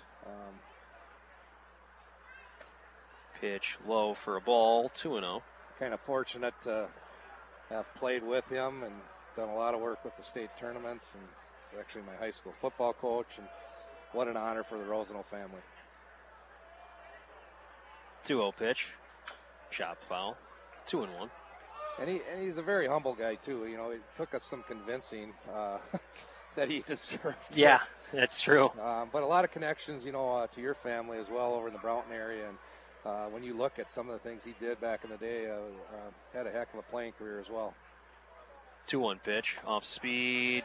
There for a strike. Milky had a notion, but held off. There's that corner that, like I said, compliments to the umpire. Been consistent both ways on that tonight, Adam. 2-2 count. One away. Bottom 5. 3-0 the lead for Hutch. Strike 3. Got him looking. Breaking ball inside corner again, working inside out, similar to what Mathewitz was doing early on for Sleepy Eye, but a big second out there for Matty Timm. 2 away. Now Chad Armbruster up to bat, who really put a charge into one down the left field line, but with the heavy night air, not able to pierce it and get it out of the park. Yeah, he put good wood on that one. 0 for 1 with a fly out to left. Larry Baumgart's here. Celebrities from Sleepy Eye made the trek up. Pitch low for a ball, 1-0. This time of the year, you know, I was telling my wife, she's like, how do you know so many people when you come to these things? Well, it's sort of like a class reunion when you've been involved in the game. Same thing for me when I'm at the state wrestling tournaments. Right, exactly. 1-0. There for a strike, 1-1. And you may only see these people once a year or twice, a couple times a year, but, you know, it's always a hello, handshake, and how's it going type stuff. And one thing in common, that's the love for baseball. 1-1. Off speed, misses low, 2-1. Curious how good of a night Tim's had. He's not gotten to a 3-ball count yet in this game. Yeah, he's been very fortunate keeping the ball right in the zone and keeping Sleepy Eye at bay. 2-1. There's a 3-ball count. Yeah, right on cue. You jinxed him. Yeah, sure, go ahead with that.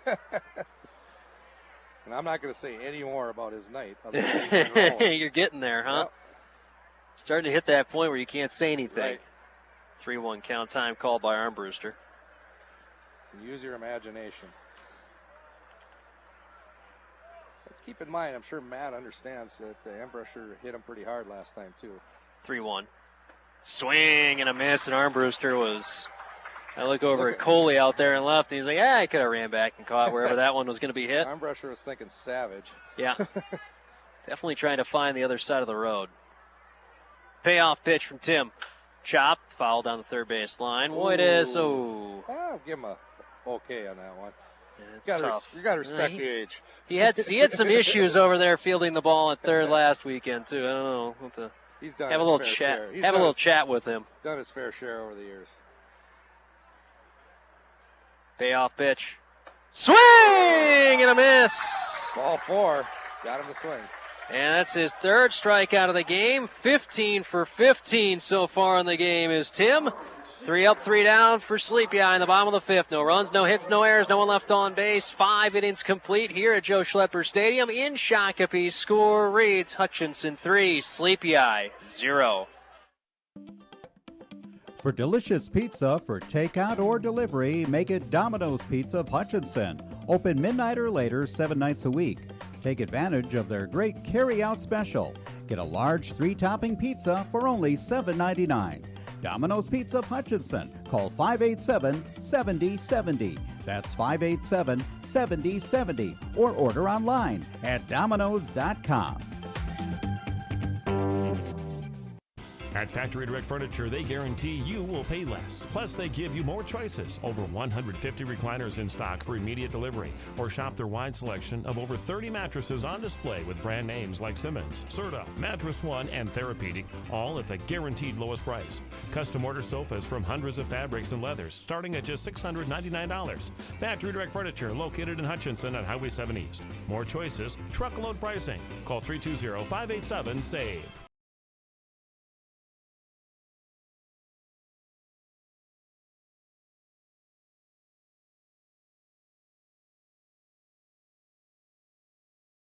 and Fleck a little extra time here as the 5th inning. They regroom the field, at least the infield, and get it ready for the remainder of the game.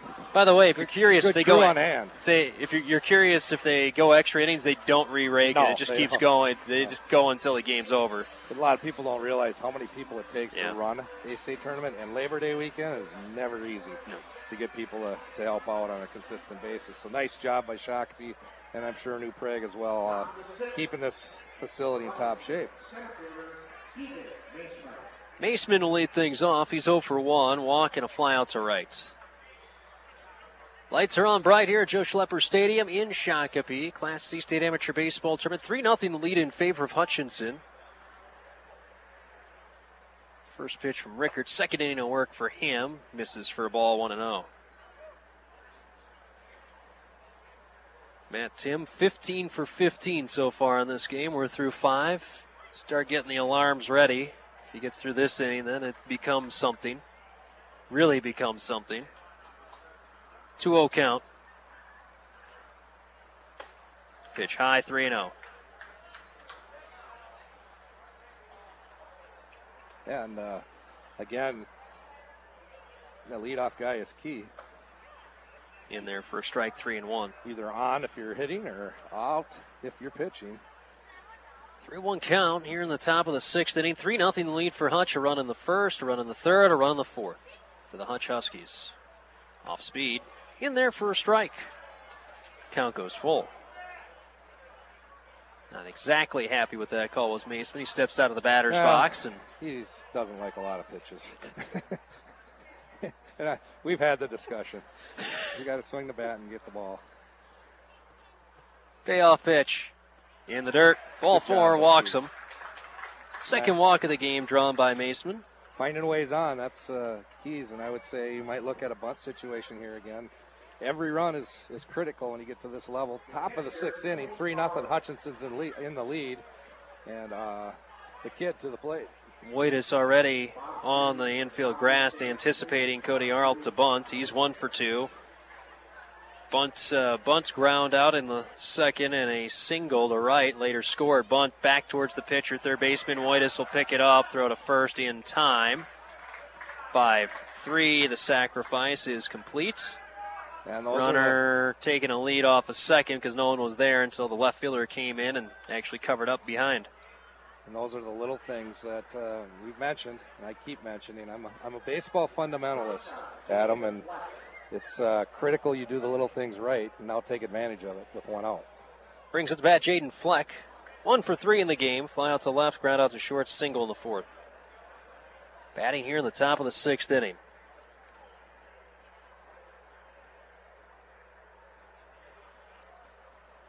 First pitch in there for a strike.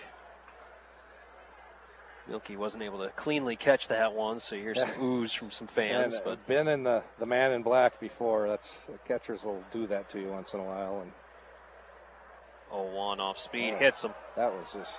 That was a curve that didn't curve. It not just a good pitch. Dropped into the body of Fleck, and now you get a little bit closer for Rickard here to the absolute danger area of the batting order for the Hutch Huskies. Piaski now up to bat. He's 1 for 3. 1 away here in the top of the 6th inning. 3-0 lead in favor of Hutch. Over Sleepy Eye, it feels like more. Timm's been cruising on the mound, but Hutch has had a lot of opportunities, and they've left 7 on base already through 5 innings. Runners on first and second here. Fastball misses inside from Rickard. Good velocity there by Rickard on that fastball. Not too happy not getting the strike there. 1-0. Maceman on second. Fleck on first. Outside edge for a strike. 1-1. Can't get the inside, go to the outside, right? No kidding. Figure out something that'll work. Young America victorious over Raymond 5-4. They take on Newmarket tomorrow at 1:30. Sobieski and Sartell in the other quarterfinal in the top half of the bracket. Pick off, but second baseman well off the bag. Bottom half of the bracket has Kimball taking on Buckman at 11 a.m. and New Prague tomorrow. And then the winner of this game will take on the winner of Plato Faribault. It's going to start here around 9-ish.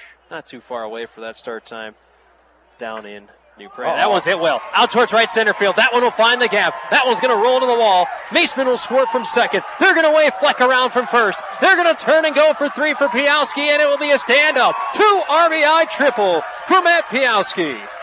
And you can disregard those first 2 strikeouts. Matt Piowski, great contact hitter, found the gap, and he has excellent speed and a nice job. Big hit. Hutch goes up 5-zip, and it doesn't get any easier with Jaden Jurgensen into the plate now. Jurgensen now up. He's 1 for 1 with 2 runs scored, a double in the first, and they're going to peel. They're going to peel second base. That he didn't step on it coming around. I'm guessing Fleck. Nope. Yeah.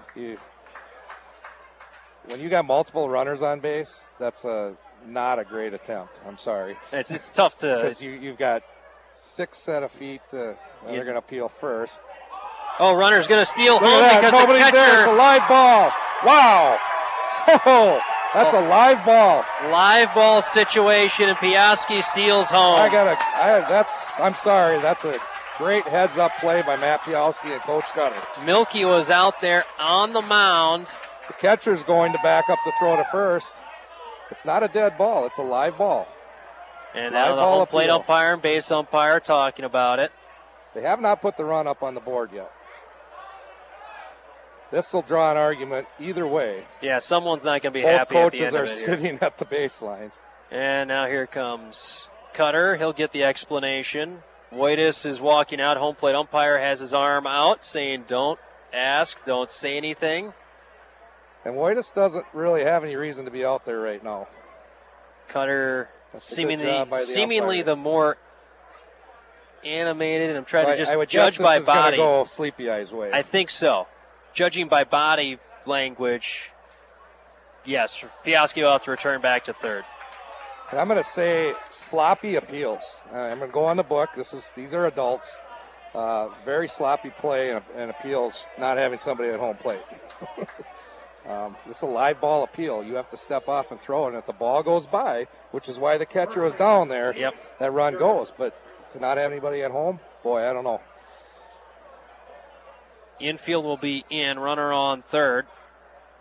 5-0 the lead in favor of Hutchinson, and Jurgensen at the plate with 1 away. This game hanging very dangerously on the edge of getting out of hand for Sleepy Eye. Pitch high for a ball, 1-0. And Sleepy Eye, like you said, the infield is on the fringe. Cannot afford to give up any more runs here. 5-0 the lead in favor of Hutchinson. A 2 RBI triple by Piowski to right center field. 1-0. That's in. There for a strike, 1-1. Second inning of work for Rickard. And that, in Coach Cutter's case, probably not going to argue a lot. You still got to run at third base with 1 out. Like your chances getting them in one way or another. Right. Pitch outside, especially with Jurgensen, Wendland, and Coley. Right. You got a good shot at it, and a lot of game left here. You don't want to get on the bad side of the umpire too early. Top of the 6th. Don't want to ruin it for the other side either. Right. For the pitcher, foul ball, 2-2.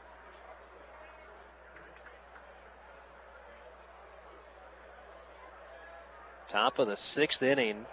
5-0 now the lead in favor of Hutchinson over Sleepy Eye. 2-2 count to Jurgensen. Infield in. Pitch from Rickard off speed. That's base hit. Right field run scores. What a great job of hitting. Lightened up the swing. Took it to the first base, second base gap. Good contact hitting. And 6-zip. 6-0, and Jake Wentland comes to the plate. 1 for 2, an RBI double in the first, a walk, and a fly out to left. And how about Jurgensen over the last 2 games? What a job he's done at the plate for the Huskies. Just a ho-hum 6 for 7 here at the state tournaments.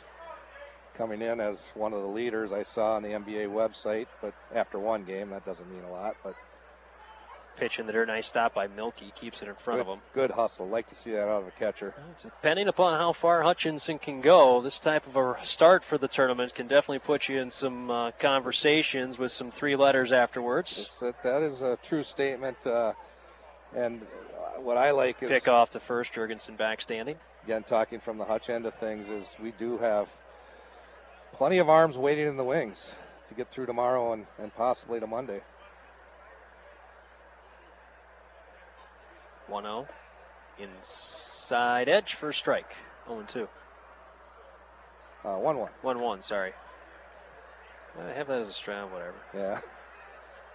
It's been a long day. It has. I had a 14-inning game I was watching We've earlier. done a lot of announcing the last couple days. Chopper foul. Now it's 1-2. Now there's 2 strikes. Just a pitch ahead. Football yesterday afternoon with GSL. But Joel and I had a nice trip up to Monticello. What a gorgeous facility they have come up with. Wow. Tigers in a nice close win game there. GSL picks up a 7-point victory over Foley. Pitch high for a ball. Up 27-6, and then gave up a couple of miscues towards the end. GSL offensively gave great field position to Foley and a couple fumbles. Yep, held on for the victory. At home, pitch in the dirt. Nice block by Milky. Count full now to Wendland. Jurgensen on first. Well, they got a 2-2. I think it's full. Yeah, it is. It is full. Yeah. Based on home plate umpires showing full count. That can happen on those Daktronic scoreboards. They don't count the 0. The 0's a click. Payoff pitch, runner goes, chopper high hit right side. Second baseman Woitis only throw to first will be to Woitis. That's Andrew to Alex. Jurgensen advances to second, 2 away, and that'll bring up to bat Evan Coley. Coley 0 for 2 in the game. Fly out to right, walk, and a strikeout swinging. Second now. Everyone's seen Rickard at least once now. Even the Twitter for the NBA is not specifically saying what's going on right now. Right. Saying that Timm is cruising on the mound. They have mentioned that the Sleepy Eye is still at 0 for hits, depending upon how superstitious you want to get. Pitch low and away for a ball, 1-0. I have gotten to call one of those here at State. Well, and you know, 1-0, pitch outside, 2-0. You know, Matt Timm's been down to this rodeo before, but the advice and the confidence he's getting in that dugout from the likes of Messner's and Cobos, and even Evan Coley and some Connor Kern as well. A lot of advice, I'm sure. 2-0 off-speed turn foul down the first baseline. 2-1. Got to call Adelman's no-hitter against Leavenworth a couple of years ago in Delano. Delano, okay, yeah. Be back in Delano next year, I believe, right? Yes, I will. Delano, Maple Lake are the hosts next year. Third site, I think I've heard now. Clancy was telling me it was Dassel. Huh. It might be the third site. Okay. I know they're doing a lot of work in Loretto to potentially be the third site. Boy, I know Howard Lake's the other option, but there's still a lot of rumors going around there. Of course, Newell will be hosting in a couple of years. 2-1 pitch, swing and a foul tip. He was thinking 169 there. Yeah, he was trying to deposit it. He doesn't realize there's a full soccer field on the other side of that fence. He thinks he can just hit 169 with a good poke. Going to have a couple of good pokes to get it to 169 from here. 2-2 count. That'd be a nice venue if Dassel could hook up on it again. I'm a little concerned about parking in Loretto, but all 3 of those are very good fields. There's good parking in Loretto. You just you're driving down a hill one way or another, normally. 2-2. Ground ball up the middle, fielded by the short. Oh, Tessmer, that one ate him up. Yeah. Took not a great hop for him on that one. We'll see if he gets the air, or a hit. Right over the top of the mound, too, so you got to play the bounding ball off the mound, and no official scoring yet. Would have been a tough play. He was going behind the back of the bag by the time it got to him. They did give him the air. So Coley a reach. 1 out. Runners on first and third. Katzenmeyer to the plate. Katzenmeyer 0 for 2. Hit by a pitch. Ground out to short. Ground out to third. Runners on the corners. Coley on first. And that one's hit well out towards the left fielder. Sellner is there. Catch is made.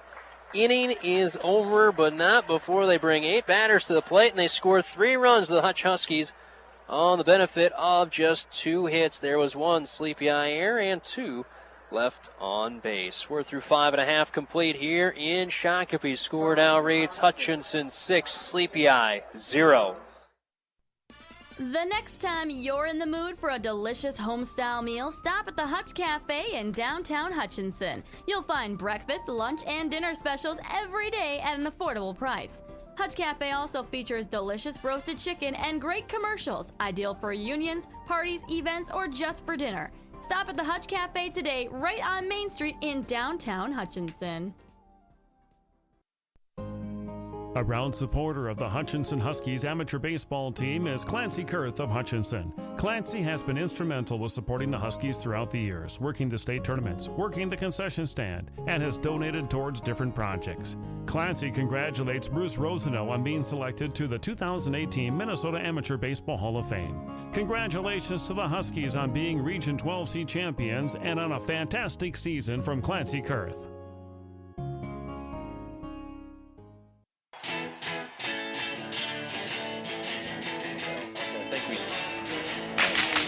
Brinkman, Woitis, and Tesmer, 7-8-9 for the Sleepy Eye Indians.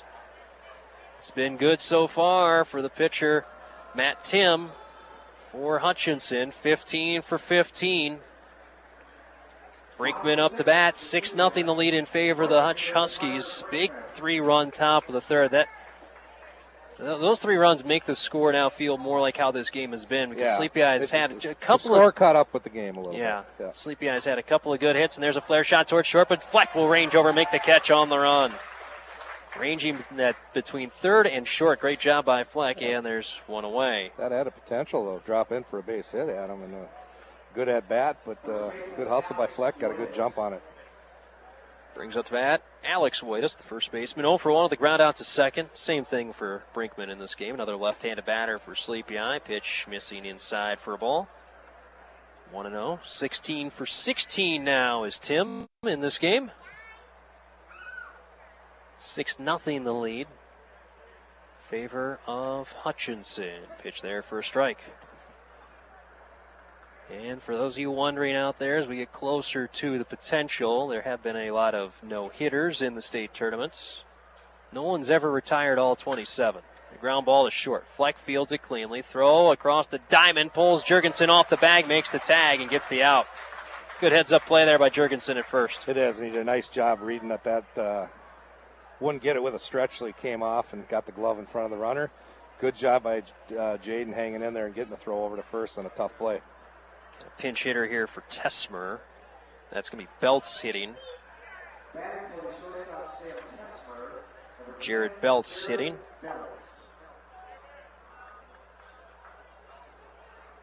So Belts pinch hitting for Tesmer here in the bottom of the 6th inning.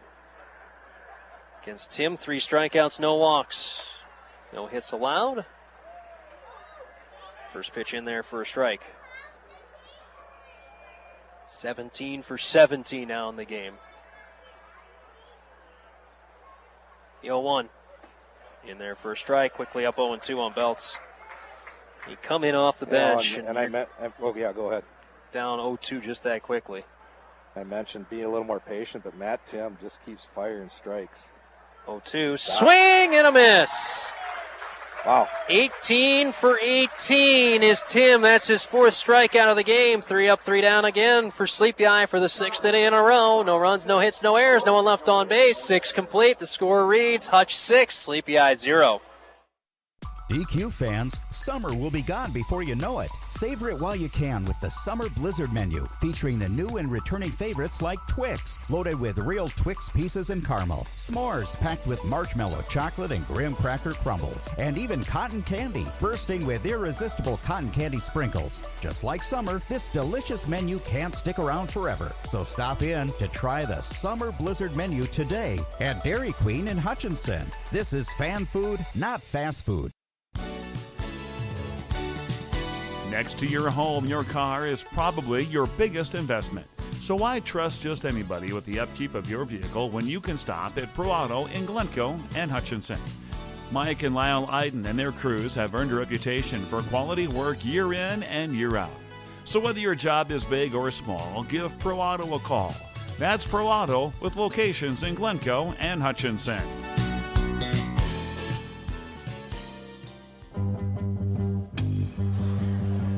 Vanesteeg, Maceman, and Arlt, 7-8-9 for Hutchinson as we come to the top of the 7th inning. They lead 6-0. Looking to keep extending that lead. 18 up, 18 down so far. So Van de Steeg to bat.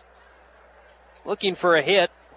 6 runs, 7 hits, no errors. 9 left on base through 6 innings for Hutchinson. Whole bunch of zeros on the other side with the exception of the 1 error that Sleepy Eye has. That one missed a little bit inside for ball 1. Rickard, 3rd inning of work. Josh Monahan telling me I've already jinxed it. It was a text between the two of us. He'd know. Pitch in the dirt, 2-0. Well, Jeremy Stender got to call that Odegaard's perfection in the Region 7C Tournament Cup last year. Last year, I think that was 2-0.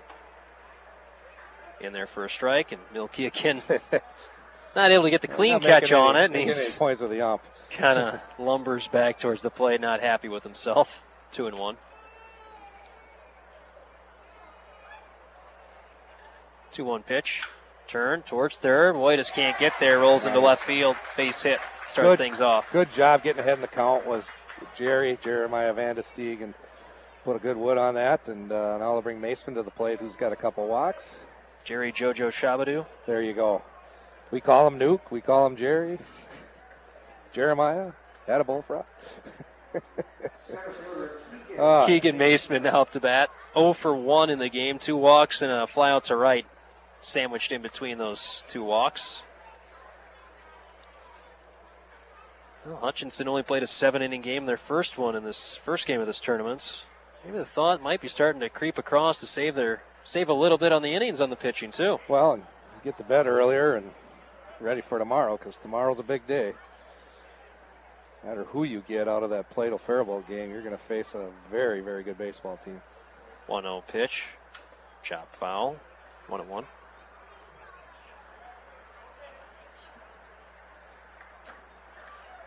Winner of this game will play, as you mentioned, either Plato or Faribault. That game on 1310 AM KGLB. You can listen to that one tonight. I believe they're about to start, or started if they haven't. Very close, one way or the other. Off-speed pitch high from Rickard. So it's kind of nice about the 2 stations, though. I know we stayed for a little bit of that Plato game, and having to have to work the next day, got to listen to it on the way home and hear that exciting finish last Sunday. 1-0 win for them over Luxembourg. Strike 2 to Maceman. Something has to give in that game. Both teams haven't given up a run yet in this tournament. Faribault with 2 shutouts, and of course Plato with a shutout. 2-2 pitch. That one's hit high into the air to center field, but once again, heavy air. Walter is under it. Runner will treat back to first, F8. For Maceman, flies out to center, 1 away. Now Cody Arlt up to bat. 1 for 2. Ground out to the pitcher. Single on the 4th and later scored, and then a sacrifice bunt that helped really get things rolling last inning. Is that your phone? That was my phone. That was your phone. That's why we got an OtterBox. Yeah, that's why you got the box over top of that. It was like something. I heard something fall, and I thought I saw a flash of light. Here. Short lead over at first. Pitch inside and low, 1-0. 6-0 the lead in favor of Hutchinson over Sleepy Eye. 1 on the first, 1 on the third, 1 on the fourth, 3 in the 6th. For the Hutchinson Huskies. Always have to prevent myself from saying Tigers. It's just a natural habit. 1-0 pitch. Off-speed grounded to third. Woitis gets it, flips it to Woitis. Relay to Woitis at first. Oh, can't turn the full Woitis double play. Allen to Andrew to get the first out. Alex just not able to make the stretch enough. And good speed by Arlt hustling up the line. 5 for the put out at second. 2 away, and we go back top of the lineup we go with Jaden Fleck. Yeah, nice turn there by Woitis. Talking about college players, Cody's starting his 2nd year at, they're going to use a pinch runner here. That'll be Brad Hemlin going in to run. His other job's a police officer for the city of Hutchinson. So good to see he's got the night off here and getting in a little state tournament action. Pinch running here in the 7th inning. But we were talking about Cody to start his 2nd year up at M State Fergus Falls. Going to do a little work behind the plate up there. So it's fun to see these kids, they move on at their collegiate career and come back in the summer and play town team. First pitch off speed from Rickard in there for a strike, 0-1. And I'm pretty sure there's probably several of these Sleepy Eye guys that are doing some college ball as well. And strong baseball program down there with Coach Woitis. 0-1 pitch, off speed, hard hit. That one into left field, base hit. Runner advances to second. Is Hemling over to second. And Fleck on first. That's his second hit of the game. We talked with Joel last week prefacing this game, importance of Jaden Fleck getting his bat going, and he's done that in both games. And he's the spark plug, and the team follows what he does, both defensively but especially offensively. So good to see him getting on base several times. And here's Piowski, who had the big stand-up triple last inning. 2 for 4 in the game, 2 strikeouts, and an RBI single, and a 2 RBI triple his last time up. Off speed from Rickard outside for a ball, 1-0. And I don't know how many of you Hutch fans caught the newspaper. That catch, the diving catch, was a great shot by the local newspaper and made the front page. Ooh. So wing and a miss. But that was a huge turnaround catch for Hutchinson in that last strip game, and they came around and scored 8 following up that catch. 1-1 count. Lights are on bright here at Joe Schlepper Stadium. Chopper off the plate up the third base line, staying fair. Woitis gets it, foot on the bag, safe, they're going to say. Wow, you don't see that very often. Woitis tried to do the extra stretch and get his foot on the bag. Now the base umpire is going to check with the home plate umpire to see if he did have his foot on the bag when he picked it up. I think he's saying he didn't think he got his foot to the bag. Home plate umpire is going to walk out there, going to talk it over. Out. 5 unassisted will end the half inning. He did have his foot on the bag. It was close, and that will end the half inning. No runs, 1 hit, no errors, and 2 left on base for the Huskies in the top of the 7th inning. 6.5 innings complete. Score reads Hutchinson 6, Sleepy Eye 0. Hutchinson Health, now affiliated with Health Partners, is proud to offer urgent care for athletic and sports injuries as well as general health issues. Accidents happen. It could be a sprained wrist, a cut lip, sports injury, or twisted knee. It's not serious enough for the ER, but you don't want to wait for an appointment. Hutchinson Health's urgent care hours are 8 till 7, 7 days a week. Urgent care means better access to the immediate care you need. Find out more at hutchhealth.com. Hutchinson Health regular clinic hours are Monday through Friday, 8 till 5. Upright Builders can help you remodel your hay storage sheds, pole barns, cattle sheds, and farm machinery sheds. They can re-roof and reclad 2-story barns, remodeling or new construction of commercial, residential, or farm buildings. Upright Builders can assist you from design to final construction. Give Randy a call today, 320-583-5153 for an estimate. They can also assist you with storm damage claims. Call today. That's 320-583-5153. It's Upright Builders.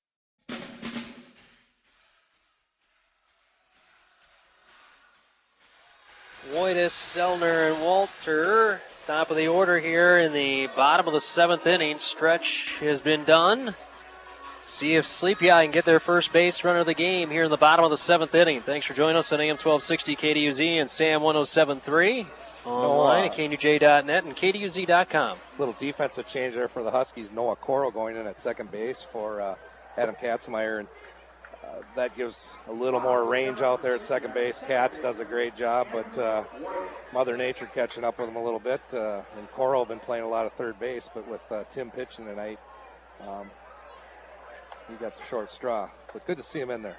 First pitch high for a ball. With a 6-0 lead, you start thinking those defensive thoughts out there. Well, you got potential for 18-plus innings tomorrow and keep everybody's legs fresh. As fresh as you can be.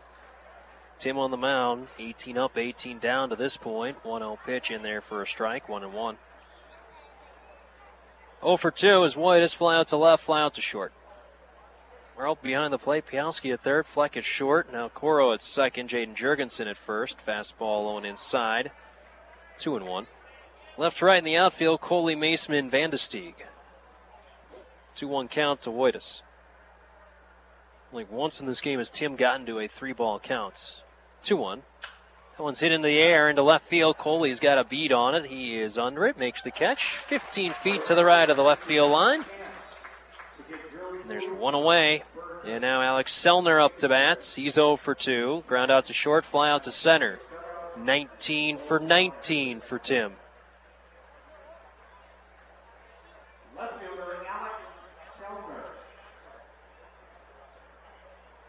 Boy, and the rhythm Hutchinson's using here is just really paying off, Adam.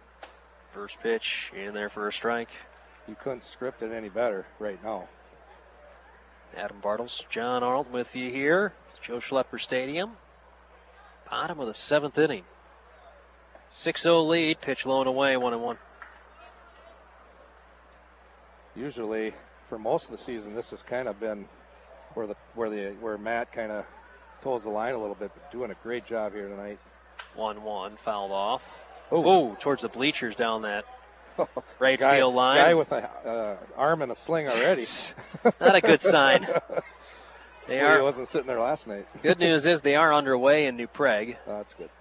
Both teams decided to wear blue, both Faribault and Plato. Needs to be some type of communication between the teams on that. Flare shot towards shallow right field. Second baseman Coro going out on the outfield grass.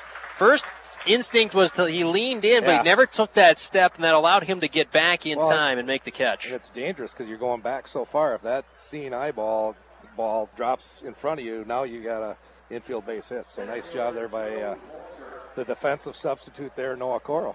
20 for 20 for Timm. Joey Walter up to bat. 0 for 2. Bump up to third. Just ground out to first. A little bit high. 1-0. Pitch number 65, that was. Wow. Swing and a miss. And Matt doesn't usually change speed a lot, but tonight for some reason that 3-2 fastball up by the brim of the helmet to Ashbrunner, that just really changes speeds well. 1-1. Popped up, foul territory, giving chase catcher and third baseman will get out of play. Just out of play. Good hustle from Piaski and Arlt. And you're starting to see it. All the defenders are really hustling out there. Oh, yeah, they know. And the crowd's getting an eerie quiet as well. Yes. There's a little bit more silence than you anticipate. Standing and, yep. Eyes are starting to become a little bit more fixated on the game, especially during this half of the inning. There's a flare shot towards Fleck, and he'll catch it in shallow left, and it's 21 for 21 for Mr. Matt Timm as we go through 7 innings complete. No runs, no hits, no errors, no one left on base. We're through 7 complete. Hutch leading 6-0 over Sleepy Eye. Hometown Sports and Apparel is proud to support the Hutch Huskies at the State Amateur Baseball Tournament. Join the hometown team for all your sporting goods and apparel featuring team uniforms, custom apparel, work and school wear along with quality sporting goods. Hometown Sports and Apparel focuses on the customer and delivers quality service in a timely manner. Give Dennis a call at 320-587-7860 or visit them on the web at hometownsportsandapparel.com. Congratulations to the Hutch Huskies on a great season from Hometown Sports and Apparel. For professional accounting services, contact Peterson, Jurgensen, Hemrick & Company of Hutchinson. Their certified public accountants provide professional, confidential, quality personal services for you or your company. See them for accounting and auditing services, income tax services, business, individual, and estate planning, plus monthly bookkeeping, payroll services, computer and software support, including QuickBooks, Peachtree, and more. They've been serving clients throughout the area since 1962. Peterson, Jurgensen, Hemrick & Company, 135 3rd Avenue Southeast in Hutchinson. Phone 587-2255.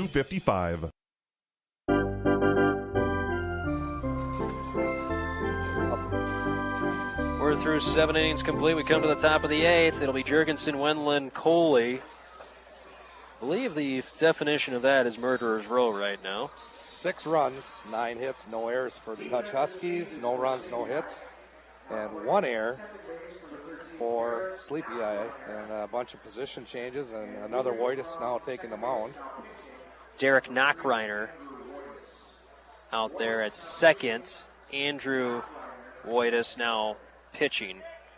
So Rickert goes 3 innings. As we go here in the top of the 8th. That's the only change. So just Knockreiner coming in at second base.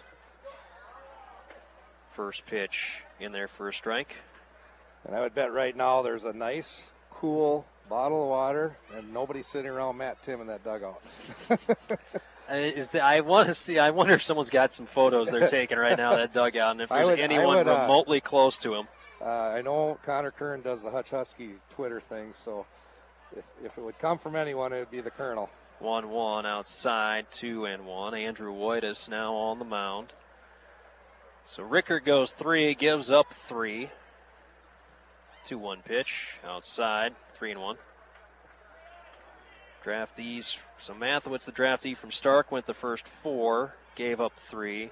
Rickert, the draftee from Leavenworth, goes 3, gives up 3. Now the Sleepy Eye Indians pitcher, Andrew Woitis, there for a strike. Count goes full to Jaden Jurgensen, who's a scant 2 for 2 in this game with 2 walks, 2 runs scored, and there's a high fly ball that'll get out of play. 1 RBI, just 1 RBI. No score between Faribault and Plato. Second inning over there. Oh, there we go. Now the state finally is putting up what's happening here. Ground ball towards third. Woitis fields it. That's Allen. Throw over to Alex. In time. 1 away. Kind of like the old days, the Eden Valleys with the Geislingers. Oh, my goodness, yeah. We used to laugh when we'd play them because you went by first names, not last names. Yeah. Raise your hand if you're not Geislinger. Right. Someone in right will raise their hand. Okay, cool. Everybody else, first name and number. Yeah. Jake Wendland. He's up to bat, 1 for 3. An RBI double in the first. Walk, fly out to left, ground out to second. First pitch in there for a strike, 0-1. 6-0 Hutchinson leading here, top of the 8th inning over Sleepy Eye. 21 for 21 so far for Matt Timm from Hutchinson. Pitch high for a ball, 1-1.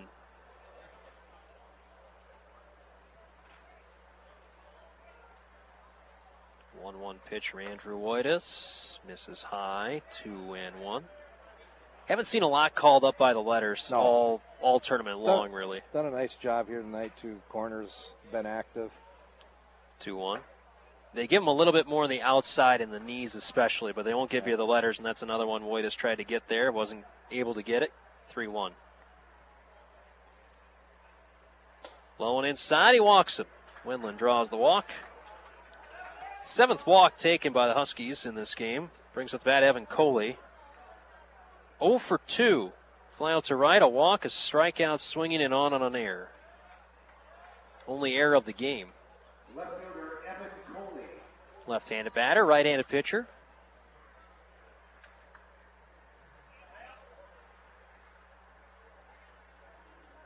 Coley, the lefty, sleeve on the left arm. That one's hit high into the air. That one, good chase by the right fielder. Brinkman, and just behind the bullpen, can't make the play. We talked about that in the pregame. Kind of a very tight configuration down there, and just a little, where that bullpen comes out. And the bullpen juts out, and then it juts back in. And the fence comes up fast. Yep. Probably about 3 feet from the foul line to the corner of that bullpen. A lot of running by Brinkman out there and right. I'm surprised they're playing Coley so straight up with a more of an off-speed pitcher that Woitis has shown so far. 0-1, chop towards first. Woitis fields it. Alex Woitis will win the race to the base, and there's 2 away as Wendland advances to second. That'll bring Noah Coro, the current second baseman, hitting in Katzenmeyer's spot, to the plate, number 3. Just came in the bottom of the 7th inning defensively, and now gets his first at bat of the game. Noah has real good speed. First pitch, curve high, 1-0. Ducked out of the way on that one. Didn't zig when he thought it was going to zag. Just happy he didn't take it in the ear. Right. 1-0. That one's the curve that's in there for a strike. 1-1. Milky just puts his head up in the air like. When it's not one of your days. You always have the classic fan that gets on the umpire. Just because he doesn't catch it doesn't mean it didn't cross through the strike zone, guys. You're behind the dish umpiring. Oh. 1-1, hit high into the air. Left fielder Sellner hustling in. It's going to be trouble. He's got a beat on it, makes the catch, and that will end the half inning. No runs, no hits, no errors, one left on base. 7.5 innings complete here in Shakopee. Score reads Hutchinson 6, Sleepy Eye 0. New cars at used car prices. That's what's going on at Valley Sales of Hutchinson on all remaining new 2017s. Right now, Valley is offering the biggest savings ever on our remaining inventory of Buick Enclaves, Envision and Encore, Buick LaCrosse and Regal, Chevy Cruze, Malibu, Impala, Chevy Camaro and Corvette, all at massive savings. Special finance rates and terms are available on these new cars. This is a massive Chevrolet and Buick liquidation at Valley Sales of Hutchinson. Joel Niemeyer here with manager of the Hutch Huskies, Mike Cutter. And Mike, successful region tournament for you. First of all, we'd like to thank Howard Lake for putting on another great region tournament, and obviously thank all the fans and people that came out to support us during that time. Speaking of region tournaments, it's in Hutchinson next year, isn't it? All the games will be played in Hutchinson. We have great facilities, great people working there, and really looking forward to going for another championship. And fans, don't forget to stop out to the state tournament. That's right. We'll be playing as long as we can keep this thing going, and come out and check us out and cheer us on. We go to the bottom of the 8th inning. 6 outs left to go for Sleepy Eye to try and get someone on base. It'll be Woitus, Milkey, and Armbruster. 4, 5, 6 for the Indians. 21 for 21 so far for Matt Timm for Hutchinson. I can read you off the list of guys that have retired 27 of 27. I just completed it here in the state tournaments. That's how many that have done it. Left-handed batter Alan Woitus 0 for 2, pop up to third, ground out, or pop up to short, ground out to third. First pitch swinging, fouled off 0-1. Well, and Matt's just throwing them off kilter here tonight. He can't really take a pitch, so everything's right down the zone. This will be pitch 70 of the game for him, and we're in the bottom of the 8th. I'm sure his strike ratio is just incredible. Ground ball to third. Ooh. First, fielded cleanly by Jurgensen. He'll win the race to the base. Looked like it might have taken a sprinkler head hop. It took a high hop on him, but he stayed there, stayed head high at least, yes. All 6'3" of them was able to keep that one in front of him, so one away. 51 strikes, 19 balls through his 70 pitches. That's a pitching coach's dream right there. It's a good ratio, I believe, is what you're looking at. I'm sure they got some slang term for that in the major leagues. Milkey up to bat, 0 for 2. Corner. Strike 1. 0-1. Soft liner to second, and a strikeout looking for him. 4 strikeouts for Timm through the 7 1/3 innings. 22 up, 22 down. Pitch low, 1-1. He's only gotten to a 3-ball count once in this game, and that was against Armbruster back in the 5th. And Armbruster had a pretty well hit ball to left back in the 2nd inning. That could be the last huge obstacle in the way. Hard hit ball to second, fielded on the hop by Coro. Throw to Jurgensen, 2 away. Going back to that 3-2 count, it was ball 4, but he got him to bite up by the visor, like I said before, and smart pitching there with 2 away here. 23 up, 23 down. Armbruster up, 0 for 2, fly out to left, strikeout swinging. As we mentioned, he's probably been the guy most dialed in on Timm tonight at the plate. If there's anyone that could ruin it, it's right here. Not to say anyone in the 9th couldn't, but this is the guy that seemed to have the best eye on what Timm has been pitching tonight. First pitch missing for a ball, 1-0. Silence falls over the crowd. 1-0. Swing and a miss by Armbruster. He just hung a juicy curveball, and just ahead of it was Armbruster. Thinking high V there was Armbruster. 1-1 count, 2 away, bottom 8. 6-0 Hutchinson leading. Popped up, straight back, 1-2 the count. 4 strikeouts for Timm. 23 up, 23 down so far for Matt Timm. 1-2 count, 2 away. Set, and the pitch from Timm. Swing and a miss. 24 for 24. No runs, no hits, no errors, no one left on base. 8 innings complete here in Shakopee at Joe Schlepper Stadium. The score still reads Hutchinson 6, Sleepy Eye 0. For delicious pizza for takeout or delivery, make it Domino's Pizza of Hutchinson. Open midnight or later 7 nights a week. Take advantage of their great carry-out special. Get a large 3-topping pizza for only $7.99. Domino's Pizza of Hutchinson. Call 587-7070. That's 587-7070. Or order online at Domino's.com.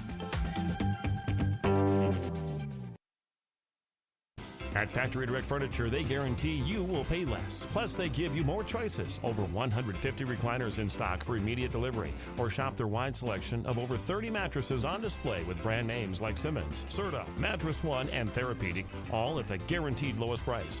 Custom order sofas from hundreds of fabrics and leathers, starting at just $699. Factory Direct Furniture, located in Hutchinson on Highway 7 East. More choices, truckload pricing. Call 320-587-SAVE.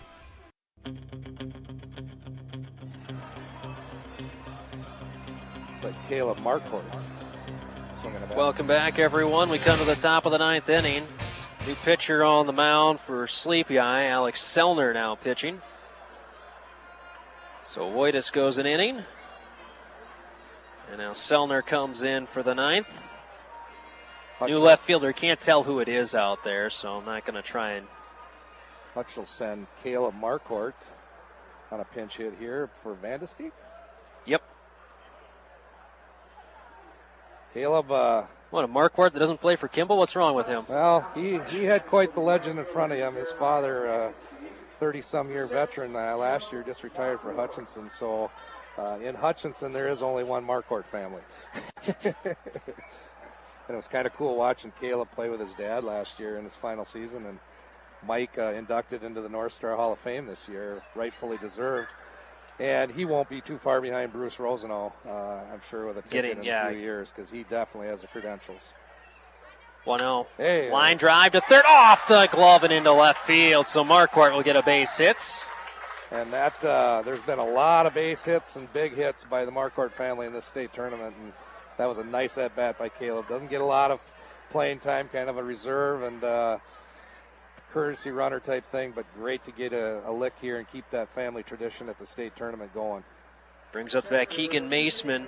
Maceman 0 for 2. Walk, fly out to right, a walk, and a fly out to center.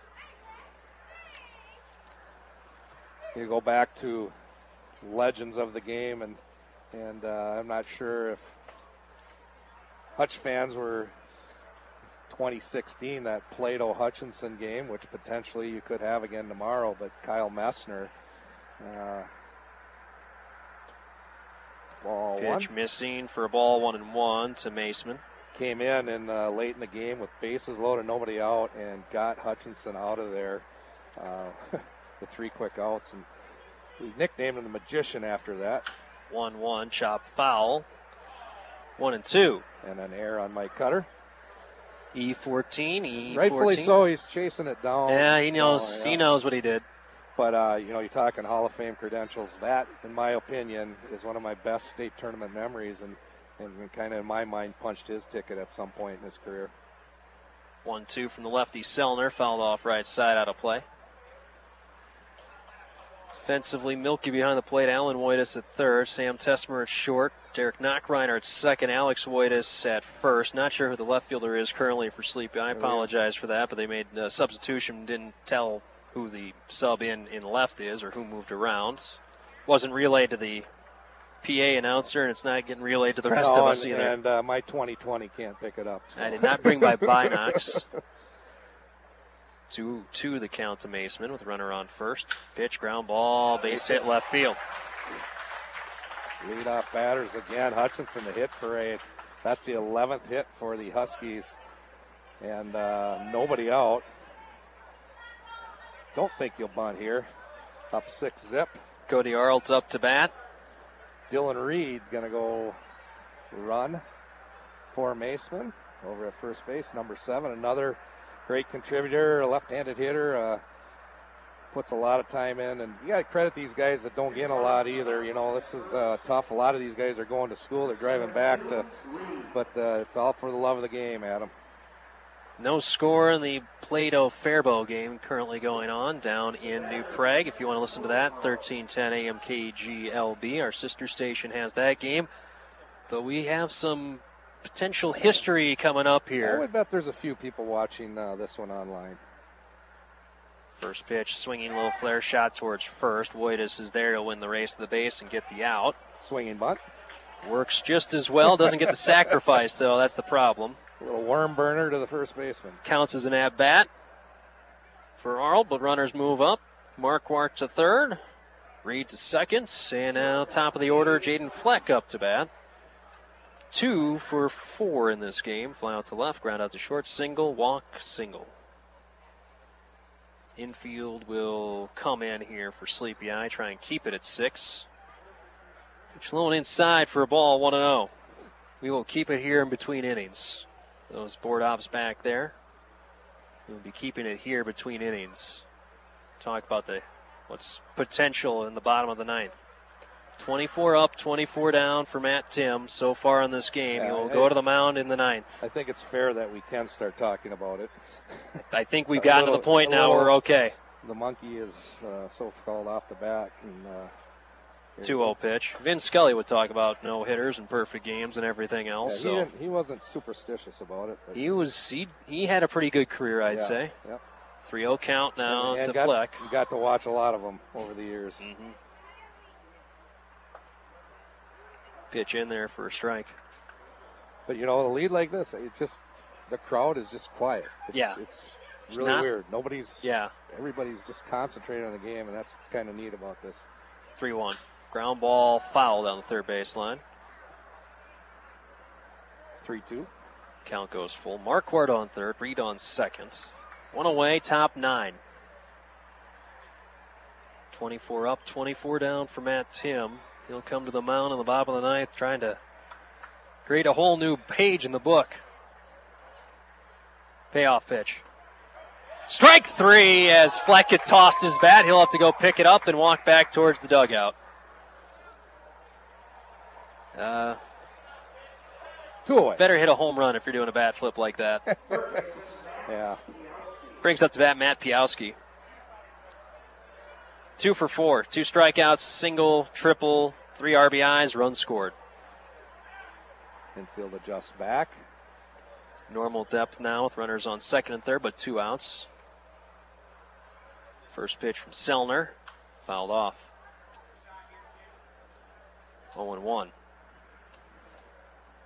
Piowski, another name very familiar to amateur players out in western Minnesota with his uncle playing for the Twins. And 0-1 off speed, fouled off. His dad, Dennis, a longtime Raymond player, and then moved to Hutch and played several years for the Huskies, a couple of those mid to late 90s state tournament teams. So a little bit of the family pedigree there, too.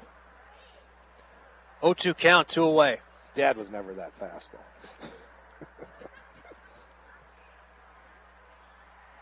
Foul tip, staying alive is Piowski.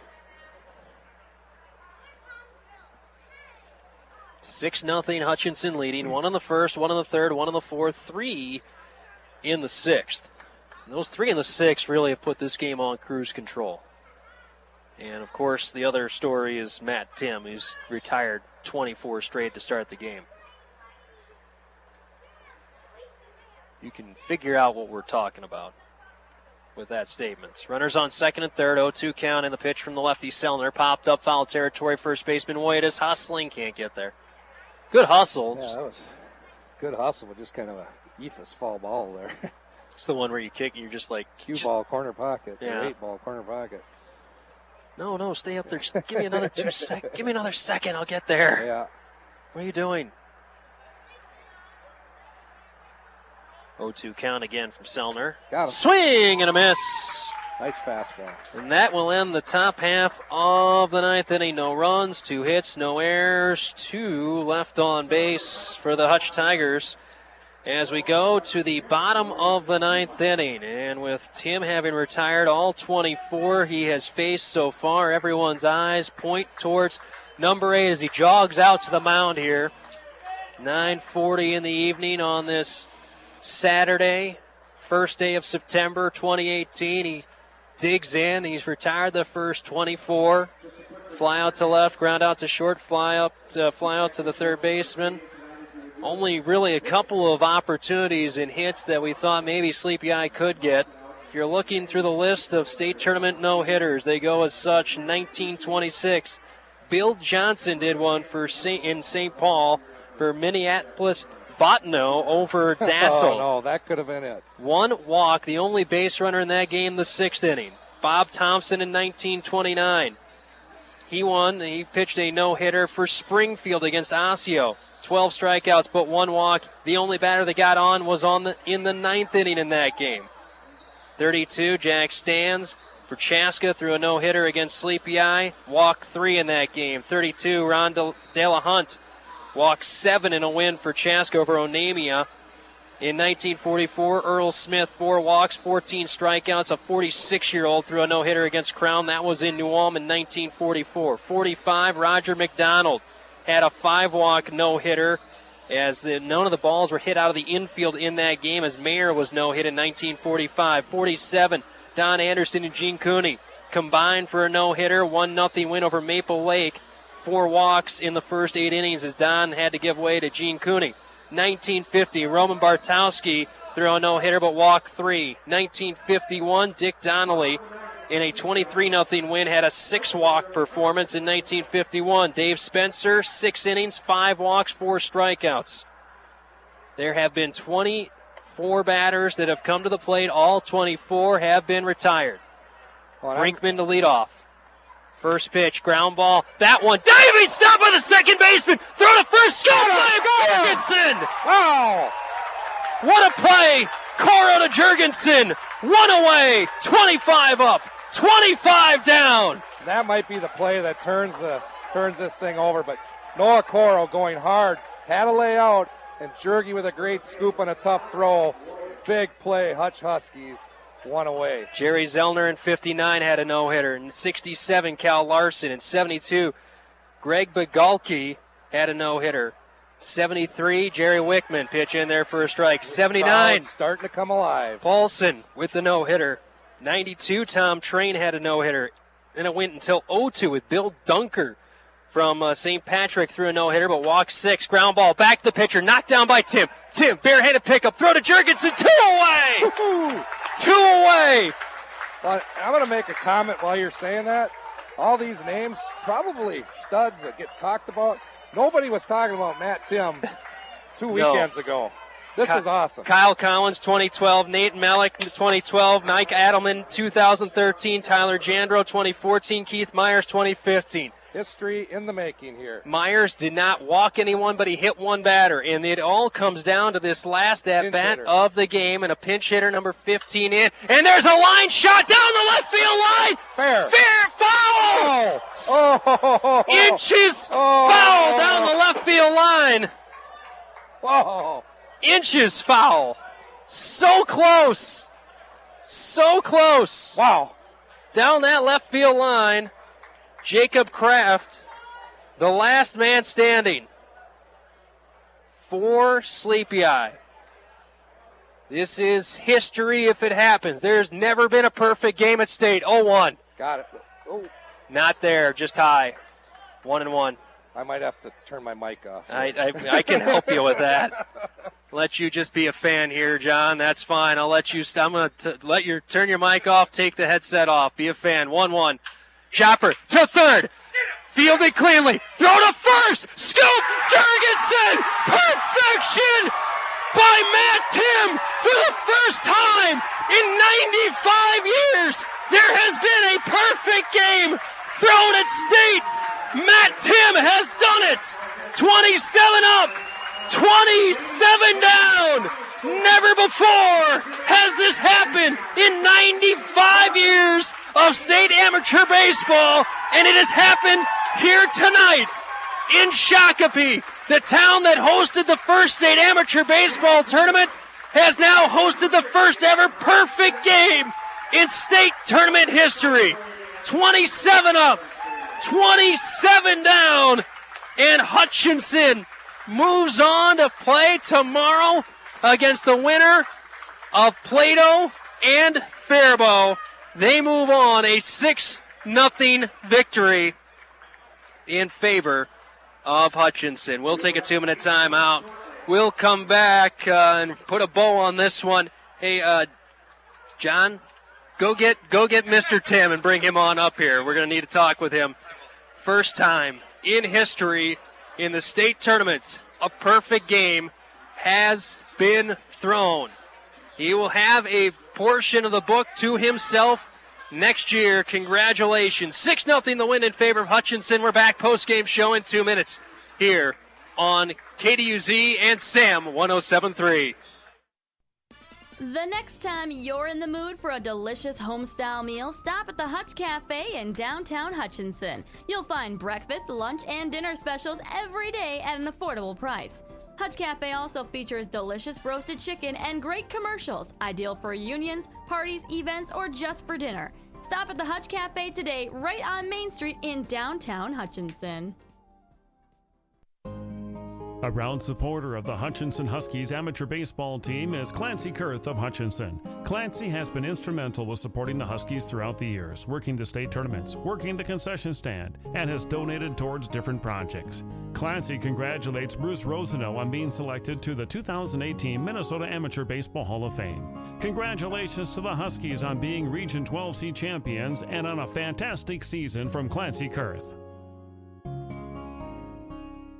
DQ fans, summer will be gone before you know it. Savor it while you can with the Summer Blizzard menu, featuring the new and returning favorites like Twix, loaded with real Twix pieces and caramel, s'mores packed with marshmallow, chocolate, and graham cracker crumbles, and even cotton candy, bursting with irresistible cotton candy sprinkles. Just like summer, this delicious menu can't stick around forever. So stop in to try the Summer Blizzard menu today at Dairy Queen in Hutchinson. This is fan food, not fast food.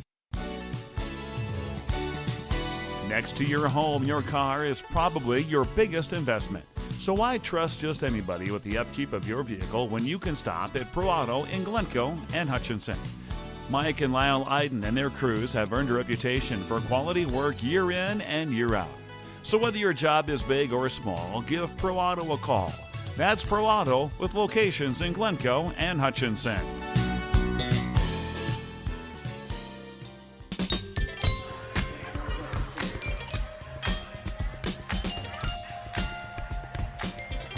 Well, they always say you never know what you're going to see when you come to the ballpark.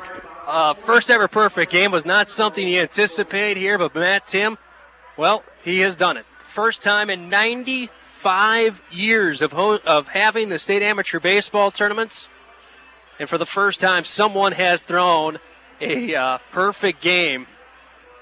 As the players are talking, we'll get him up here shortly. Let's give you a rundown of the scoring. Started off first in the top of the first inning for Hutchinson with 2 outs. Jaden Jurgensen nearly hits a home run, just about 2 feet away from hitting a home run to start the game off. Then an RBI, so it's a stand-up double. Then Wendland with an RBI double to left field made it 1-0 in favor of Hutchinson.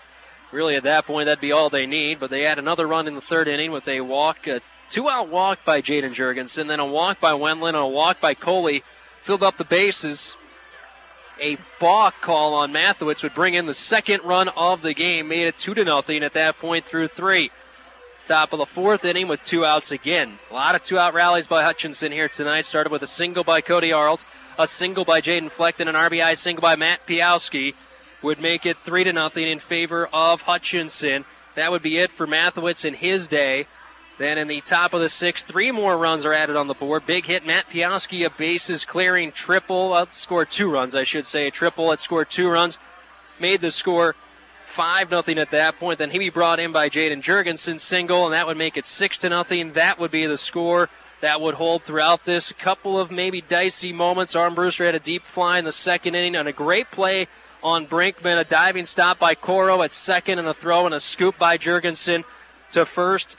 And they get the out to start the bottom of the 9th inning. And the Mr. Perfect is coming on up here. Matt Timm coming with us, coming up here as we speak. First pitcher in the history of 95 years, state amateur tourney. Here you go. Yeah, welcome. Yeah, we're live. So there you go. And here's the guy that's thrown the first ever perfect game in state amateur baseball tournament history. Matt Timm joins us right now. Really? Yeah. I would have never guessed that. No one. There have been no hitters. Myers had a no hitter a couple years ago from Cannon Falls, but he hit one batter. Wow. You are the first person to ever see 27 batters and retire 27 batters at the state amateur tournament.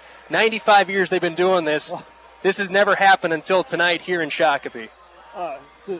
I'm still dreaming. This is absolutely incredible. Did you have any feeling that this could be a night like this? Was warm-ups good? Was it just something that when you started seeing the batters, things were clicking? What was happening out there on the mound? Well, in the bullpen, I was all over the place. And then I got out to the mound, and it felt like I was throwing uphill. It's just, I don't know, coming off the mound, there's not a whole lot of, slant. I was honestly thinking to myself, I hope I make it out of the first inning here. And then, I don't know, it just, the sinker was working, and they just kept hitting into the ground or popping it up. And he just kept going that way. The one guy that seemed to have a little bit of a bead was the DH for them. He had that deep fly ball to left field. He probably chased what looked like ball 4, at least to me. Yep, for sure. Second inning, I thought it was gone. I didn't even take a look. I'm like, oh, yeah, that's out of here. And it just, it's heavy, humid air. It just hung up there, and we got underneath it. And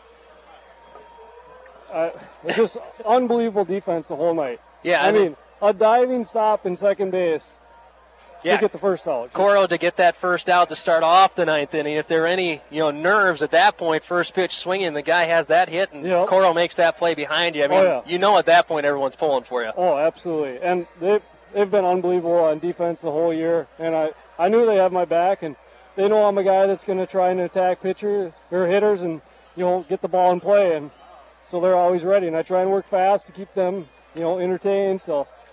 Was anyone saying anything to you on the bench there the last couple? Was there a point where it just became the silent treatment, or were they always just chatting with you? Nope. I mean, I sat right next to Mezzi the whole game, and it was just kind of a normal game. We're, BSing like we normally do and telling jokes. And, I mean, I was maybe feeling a little more pressure as the game went on, but nobody showed anything different towards me, and I tried to keep everything the same. So. And then you get that little hopper back to you in the ninth inning as well. Were you trying to control your nerves, making that throw over to first? Oh, yeah. Yep. And the ball is super wet, so it's like, don't blow it by yourself and throw it away. So I just kind of played it off my chest and flipped it over there, luckily. And then you get the ground ball to Matt at third. Jaden over at first. Yep. And then unbelievable scoop. Yeah, again. Jeez. And then all of a sudden you became the center of a dog pile. It's the best dog pile I'll ever be in, I can guarantee you that. Well, the goal is to be in another dog pile in a couple of days. Oh, yeah. Well, yeah. We'll take this one now. We had to get this one tonight, and then we'll show up tomorrow morning and hopefully do it again. That's the idea. Well, congratulations. The first ever I can't believe it. Perfect game thrown in the state amateur baseball tournament. I'm talking with the guy right now, Matt Timm. Insane. Congratulations on the win. I'll let you head on out. You guys got a game tomorrow again. You'll take on either Plato or Faribault. Don't know that game. Last update I had, no score in New Prague. Of course, they got bumped back with a 14-inning game to start off the day today. So, well, Matt Timm, appreciate it. Congratulations on the perfect game, sir. Thank you. Appreciate it. Matt Timm joining us here on the post-game show. First ever pitcher to throw a no-hitter at the state amateur baseball tournament. Happened in the town that hosted the first ever state amateur baseball tournament in Shakopee. A little bit of, it's not irony, just very coincidental that it worked out this way here tonight. First time in 95 years of doing this, this is the first time it has ever happened. 95th Annual State Amateur Baseball Tournament, and just like that, we have ourselves the first ever perfect game. Final line scores: no runs, no hits, one error for Sleepy Eye. No one left on base, obviously. 27 up, 27 down. 6 runs, 10 hits, no errors, 14 left on base for Hutchinson as they pick up the win. And they'll play tomorrow against the winner of Plato and Faribault. That game currently. So that's so there we go. Programming note: we're not sure quite yet what station this Hutch game tomorrow will be on. If Plato wins, it'll be on KGLB. If Plato loses to Faribault, we still have to work that out. So make sure to stay tuned tomorrow morning to KDUZ as we'll have that information for you. Young America victorious earlier today over New Market. They'll over Raymond 5-4. They'll play New Market tomorrow at 1:30. Hutch will play at 11 a.m. back here in Shakopee tomorrow against the winner of that Plato-Faribault game that is currently ongoing in New Prague. Kimball and Buckman, that game will be on Hit 106 KARP. Thanks again to all of our sponsors on both the KDUZ and on the KNUJ, the SAM 107 side, for all their support throughout the season. Season comes to an end for the Sleepy Eye Indians as they fall by a final score of 6-0. The story of the night, Matt Timm throwing the first ever perfect game in state amateur baseball tournament history. From Joe Schlepper Stadium, for John Arlt, I'm Adam Bartles. Simply said, Matt Timm tonight was perfect. Hutchinson wins 6-0 over Sleepy Eye. So long, everybody. You have been listening to a KDUZ KRP KGLB Sports presentation. Hutch-Husky State Amateur Baseball brought to you by Valley Sales of Hutchinson, the Hutchinson Huskies, Domino's Pizza of Hutchinson, the Hutch Cafe, Clancy Kerr. Today's game also brought to you by Dairy Queen of Hutchinson, Pro Auto of Glencoe and Hutchinson, Hutchinson Health, Upright Builders, Hometown Sports and Apparel of Hutchinson, Peterson, Jurgensen, Hemrick and Company of Hutchinson. For the best in local sports coverage, keep your dial set to 1260 AM, 96.5 FM KDUZ, 106.9 FM KARP, and 1310 AM KGLB. You can find a broadcast schedule online on our websites, kduz.com, krpradio.com, and kglb1310.com. This has been a presentation of KDUZ KRP KGLB Sports.